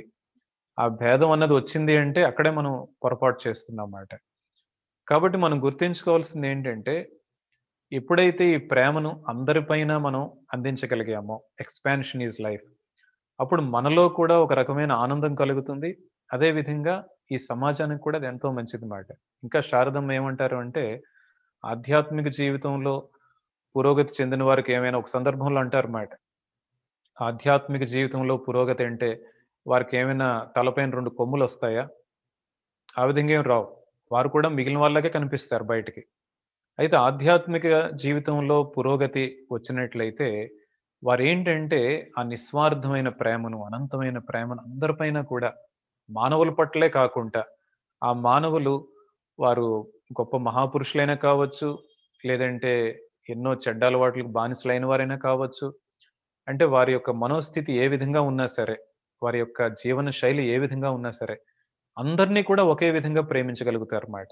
ఇది మనం మూర్తిత్రయం జీవితంలో చూడొచ్చు. రామకృష్ణుల వారి జీవితం, శారదమ్మ, స్వామి వివేకానంద వారి ప్రేమను మనం ఏమాత్రం కొంచెమైనా అర్థం చేసుకోగలిగితే అది అనంతమైన ప్రేమ మాట. ఆ ప్రేమ ఏంటంటే మనలో ఉంది. మనలో ఉన్న ప్రేమను మనం లిమిట్ చేసుకోకుండా, పరిమితి చేసుకోకుండా అందరిపైన కూడా ఆ ప్రేమను మనం అందించే ప్రయత్నం చేయాలన్నమాట. ఎవరికైనా ఏమైనా అయింది అంటే నా స్వంత వారికే ఆ విధంగా అయింది అన్న భావం మనలో కలగాలన్నమాట. కాబట్టి ఇక్కడ ఎందుకు ఆ విధంగా బంధం ఏర్పడుతుంది అంటే చిన్నప్పటి నుంచి కూడా మనం ఒక పరిమితిని ఏర్పాటు చేసుకోవడం వల్ల నా సర్కిల్ ఇది, నా స్వంత వారు వీళ్ళే. కాబట్టి ఈ సర్కిల్ నుంచి మనం బయటపడాలంటే ఏం చేయాలి? చిన్నప్పటి నుంచే మనం ఈ పాయింట్ జాగ్రత్తగా గుర్తుంచుకోవాలి. వీరు నా స్వంత వారే, అయితే వీరు మాత్రమే నా స్వంత వారు కాదు. నేను ప్రేమను అందించాల్సింది వీరిపైన మాత్రమే కాదు. అందరూ నా స్వంత వారే, అందరిపైన కూడా నా ప్రేమను అందిస్తాను అని మనం చూసినట్లయితే ఒక పాయింట్ మనం గుర్తుంచుకుంటే మీరు ఇంట్లో ఉన్న ముగ్గురిని, నలుగురిని ప్రేమించగలిగితే మీలో ఇంత ఆనందం కలుగుతుంది. సమాజంలో ఉన్న అందరినీ గాని ప్రేమించగలిగితే మన శత్రువులను కూడా ప్రేమించగలిగితే మనలో ఇంకెంత ఆనందం కలుగుతుంది. కాబట్టి మనకు దీనికి సొల్యూషన్ ఏంటి అంటే ఈ బంధం నుంచి బయటపడాలంటే ఏం చేయాలి? బంధం నుంచి బయటపడాలి అంటే అక్కడ దాని అర్థం ఆ కుటుంబ సభ్యుల్ని ప్రేమించకుండా ఉండాలని కాదు. ఆ ప్రేమ ఇంకా కూడా విశాలం కావాలన్నమాట. అంటే ఇంకా అందరిపైన కూడా ఆ ప్రేమను చూపించే ప్రయత్నం మనం చేయాలన్నమాట. ఆ విధంగా చేసినట్లయితే అప్పుడు అక్కడ బంధం అన్నది ఏ విధంగా మారిపోతుంది అంటే, అది ఆధ్యాత్మిక జీవితంలో ఒక గొప్ప సాధనగా మారిపోతుందన్నమాట. అంటే మనిషిని ప్రేమించడం నేర్చుకోవాలి. మనకి ఈ రోజుల్లో ఏమవుతుందంటే, ఈ టెక్నాలజీ ఇవి బాగా పెరగడం వలన మనిషిని ప్రేమించడం మర్చిపోతున్నాడు. వస్తువుల్ని, మిగిలిన వాటిని వీటన్నిటిని కూడా ప్రేమించే ప్రయత్నం చేస్తున్నాడన్నమాట. దాని వలన ఫలితం ఏమొస్తుందంటే, వాళ్ళకి మళ్ళా ఆ ప్రేమ అందడం లేదు. ఎప్పుడైతే ఒక చిన్న బాబు లేదంటే పాప తల్లిని ప్రేమిస్తాడో, తల్లి ప్రేమిస్తుంది. ఇలా ఏంటంటే మనం ఎప్పుడు షేర్ చేసుకుంటూ ఉంటామన్నమాట ప్రేమన్నది. ఎప్పుడైతే వస్తువుల్ని ప్రేమించడం ఆరంభిస్తామో, ఆ వస్తువులు మనకు ప్రేమను అందించలేవు. కాబట్టి అక్కడ చాలా ఇబ్బంది పడుతున్నాడన్నమాట మనిషి. కాబట్టి మనం అర్థం చేసుకోవాల్సిందేంటంటే, ఇక్కడ మన అనంతమైన ప్రేమను మనం ముగ్గురికి, నలుగురికి మాత్రమే పరిమితం చేయకుండా, మనం ఆ ప్రేమను అన్ని విధాలు కూడా అందరిపైన కూడా ఆ ప్రేమను అందించే ప్రయత్నం చేయాలి. దానికోసం ఏంటంటే ఇదివరకే మనం చెప్పుకున్నట్లుగా చిన్న చిన్న సేవా కార్యక్రమాలు చేయడం. సో, కొంత టైము మన కుటుంబ సభ్యులతో డెఫినిట్‌గా మీరంతా కూడా మీ కుటుంబ సభ్యులతో కొంత టైమ్ స్పెండ్ చేయాలి. అయితే అక్కడితో ఆగిపోకుండా కొంత టైం అనాథాశ్రమాలకు వెళ్లి వాళ్ళతో స్పెండ్ చేయడం. కొంత టైం వేరే వారితో స్పెండ్ చేయడం. అంటే ఎవరికైతే బాగా అవసరం ఉందో వృద్ధాశ్రమాలని ఉంటాయి. వెళ్లి ఎప్పుడైతే మనం కొంత టైం స్పెండ్ చేస్తూ ఉంటాం, ప్రాక్టికల్‌గా మనం వారిని కూడా ప్రేమించే ప్రయత్నం చేస్తామో, దాంట్లో ఒక రకమైన గొప్ప ఆనందం కలుగుతుందన్నమాట. మహారాజ్, రామకృష్ణ గారి ఈ ప్రశ్న వింటే నాకు వివేకానంద స్వామి చెప్పిన కొటేషన్ గుర్తుకొస్తుంది. బంధం అంటే ఏంటంటే, ఏ పరిస్థితుల్లో అయితే మన మనస్సు మన మాట విందో, లేకపోతే ఒక రకమైన దుఃఖంలో ఉంటుందో, దాన్ని మనం బంధం అనుకోవచ్చు. బంధం అంటే ఇంకొక రకంగా చెప్పుకోవాలంటే దుఃఖం. మనస్సు ఏ పరిస్థితిలో మనకి దుఃఖంగా ఉంటుందో అది దుఃఖం. మనం ఇందాక మొదటి ప్రశ్నలో డిప్రెషన్ గురించి, తర్వాత అడిక్షన్ గురించి మనం మాట్లాడుకున్నాం. ఇది కూడా ఒక రకమైన బంధం అనేది ఏంటంటే, మనం ఒక విషయాన్ని ఇలా జరగాలి, అలా జరగాలి అని చెప్పి మనం అనుకుంటూ ఉంటే, ఆ విషయంతో మనకి బంధం ఏర్పడుతుంది. దీన్ని భగవద్గీతలో సంఘం అన్నారు. ఈ బంధం వల్ల ఏమవుతుందంటే, మన మనసు మనకు మాట విందు, ఒక రకమైన దుఃఖంలో పడిపోతుంది. అది మనకి నచ్చదు ఆ పరిస్థితిలో ఉండడం. దీనికి వివేకానంద స్వామి ఏం చెప్పారంటే, చాలా చక్కటి కొటేషన్ ఒకటి చెప్పారు. ఏమిటంటే, మనం ఏదైనా ఒక పని చేసినప్పుడు దానిలో నుంచి ఏదో ఒక ప్రతిఫలం రావాలని ఆశిస్తాము. మనము బేరం ఆడతాము. నేను ఈ పని చేశాను, నాకు దీనిలో నుంచి ఫలితం ఇలా రావాలని అనుకుంటాను. మనకి స్నేహితులు ఉంటారు, కుటుంబం ఉంటుంది. వాళ్ళతో మనకేదైనా వాళ్ళకి కొంత పని చేసి పెడతాం, లేకపోతే వాళ్ళని పిల్లలైతే వాళ్ళని పెంచి పెద్దవాళ్ళని చేస్తాం. అంతవరకు బాగానే ఉంటుంది. కానీ మనం వాళ్ళకి ఏదో సహాయం చేసాము, లేకపోతే మనం వాళ్ళకి ఏదో సేవ చేసాము, వాళ్ళు దానికి ప్రతిగా మనతో ఇలా ప్రవర్తించాలి, లేకపోతే మనకి ఇలా సహాయం చేయాలని మనం అనుకుంటాం. దానివల్ల మనకి బంధం ఏర్పడుతుంది అనమాట. స్వామీజీ ఏం చెప్తారంటే, నువ్వు వాళ్ళకి సేవ చేసేటప్పుడు, లేకపోతే నువ్వు వాళ్ళకి సహాయం చేసేటప్పుడు, లేకపోతే నువ్వు వాళ్ళతో ఉండేటప్పుడు వాళ్ళతో ఉండు. నువ్వు చేయగలిగిందంతా చెయ్యి.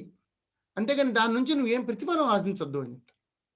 ఆయన చెప్తారు ఏంటంటే, మనము మామూలు చిన్న చిన్న విషయాల్లో బేరాలు ఆడతాము, మనం భగవంతుడి దగ్గరికి బేరాలు ఆడతాము, మనం ఇంకొక జీవితంలో ఏ పని చేస్తున్నాం బేరాలు ఆడతాము అని చెప్పి ఆయన చివరికి ఒక మాట అంటారు అనమాట. ఏంటంటే, మన చివరికి ప్రేమలో కూడా మనం బేరాలు ఆడతాము, అందువల్ల మనకి కష్టం వస్తుంది అని చెప్తారు.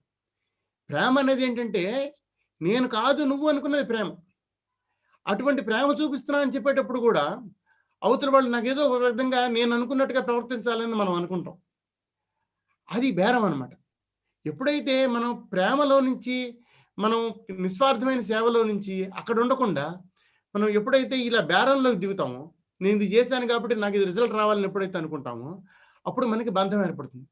ఈ బంధం అనేది ఏంటంటే, అది పెరిగే కొద్దీ దానితో వచ్చే మనకి దుఃఖం చాలా ఎక్కువైపోతుంది అనమాట. ఇది మనం అర్థం చేసుకోవాలి. మనకి అవతల వాళ్ళకి సహాయం చేసేందుకు మనకి అవకాశం ఉంది, చెయ్యండి, అంతవరకే. అంతేగాని దానిలో నుంచి నాకు ఇలా రావాలి, అలా రావాలని చెప్పి అనుకోవద్దు. దానిలో నుంచి మనకి నచ్చింది కనుక వస్తే మంచిది, నచ్చింది రాకపోతే దాని గురించి పట్టించుకోవద్దు. ఇది చాలా ముఖ్యమైనది. భగవద్గీతలో సందేశం ఇదే, వివేకానంద స్వామి చెప్పిన సందేశం కూడా ఇదే అనమాట. ఏమంటే మనం పని చేసేటప్పుడు ఇందాక స్వామీజీ చెప్తున్నారు సేవ చేయడం అని చెప్పి. ఆ సేవ చేసేటప్పుడు కూడా స్వామీజీ ఒక మాట అన్నారు ఏంటంటే, ఈ సేవ చేయడంలో కూడా మనకేమైనా చిన్న 1-2 ఇబ్బందులు వస్తే రావచ్చు అని మధ్యలో అన్నారు. అదేంటంటే మనం సేవ చేసేటప్పుడు ఆ సేవలో కూడా మనం అనుకుంటాం అన్నమాట ఒక్కోసారి, నేను వీళ్ళకి ఇలా సహాయం చేస్తున్నాను, వీళ్ళు నాతో ఇలా ప్రవర్తించాలని అనుకుంటాను. దానివల్ల మనకి బంధం ఏర్పడుతుంది. ఆ బంధం అనేదే మనకి దుఃఖానికి కారణం అవుతుంది. ఈ విషయాన్ని మనం అర్థం చేసుకోవాలి. మరి రామకృష్ణ గారి ఈ ప్రశ్నతో మనం ఇవాళ మనకి వచ్చిన ప్రశ్నలన్నీ కూడా, మనకు వచ్చిన సభ్యులందరూ కూడా వాళ్ళందరూ మాట్లాడారు, వాళ్ళ ప్రశ్నలు వేశారు. ఈ రోజున వాళ్ళ అభిప్రాయాల్ని, ఇవాళ జరిగిన ఈ కార్యక్రమాన్ని గురించి వాళ్ళ అభిప్రాయాల్ని, లేకపోతే వాళ్ళు ఏమని చెప్పాలనుకుంటున్నారు దాని గురించి మనం ఒక్కొక్కరిని మాట్లాడమని అడుగుదాం మహారాజ్. ముందుగా ధాత్రి. నమస్తే Maharaj.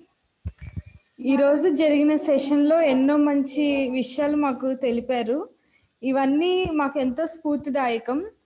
Present day to day లైఫ్లో ఈ వాల్యూస్ అనేవి చాలా ఇంపార్టెంట్ అండ్ ఈ పాయింట్స్ అనేవి మాకు ఎంతో ఉపయోగపడతాయి మహారాజ్. ఈ సెషన్సే ఇలాంటివి చాలా మందికి ఇంకా యూత్కి నిర్వహించాలని కోరుకుంటున్నాము. Thank you Maharaj. Thank you అమ్మా ధాత్రి. తర్వాత సత్యదేవ్ మనతో ఉన్నారు. సత్యదేవ్ మాట్లాడండి. నమస్తే మహారాజ్. ఈ సెషన్ ఎంతో యూస్ఫుల్ అయింది మహారాజ్. మాకు డౌట్స్ అన్ని ఎంతో క్లారిఫై చేశారు. అలాగే చాలా మందికి కూడా యువతకి ఎన్నో సందేహాలు ఉన్నాయి. ఇలాంటి సెషన్స్ మనం ఇంకా కండక్ట్ చేసుకుంటే చాలా డౌట్స్ కూడా ఇంకా క్లియర్ చేసుకోవచ్చు. థ్యాంక్ యూ సత్యదేవ్ గారు. Thank you. తర్వాత భరత్ చంద్ర మనతో ఉన్నారు. సార్ మీరు ఒక విషయం మీరు చెప్పారు, మనం అన్ని మనకు నచ్చినట్టే జరగవు, మనం ఫ్లెక్సిబుల్గా ఉండాలని చెప్పారు. సో అది ఒకటి చాలా మేము యూత్ ఈరోజు చాలా ఫాలో అవ్వాలని అనిపిస్తుంది సార్. అలానే ఇంకా ఈ మొబైల్ డివైజెస్, ఇంటర్నెట్ వల్ల ఇన్స్టెంట్ గ్రాటిఫికేషన్కి అలవాటు అయిపోయి ఇంకా డోపమైన్ గురించి కూడా మీరు చాలా బాగా చెప్పారు సార్. సో ఇవన్నీ యూజ్ చేసుకుంటే మాకు మా స్టడీస్లో వీటిలో యూజ్ అవుతుంది సార్.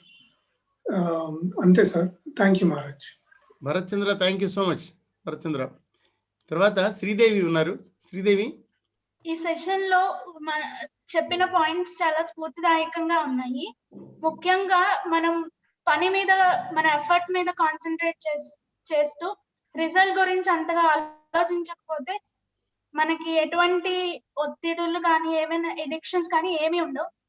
మన ఎఫర్ట్ మనం ఇవ్వాలి అన్న విషయం బాగా అర్థమైంది. Sridevi, thank you so much. తర్వాత మనతో పాటు రినీషా ఉన్నారు. రినీషా మాట్లాడండి.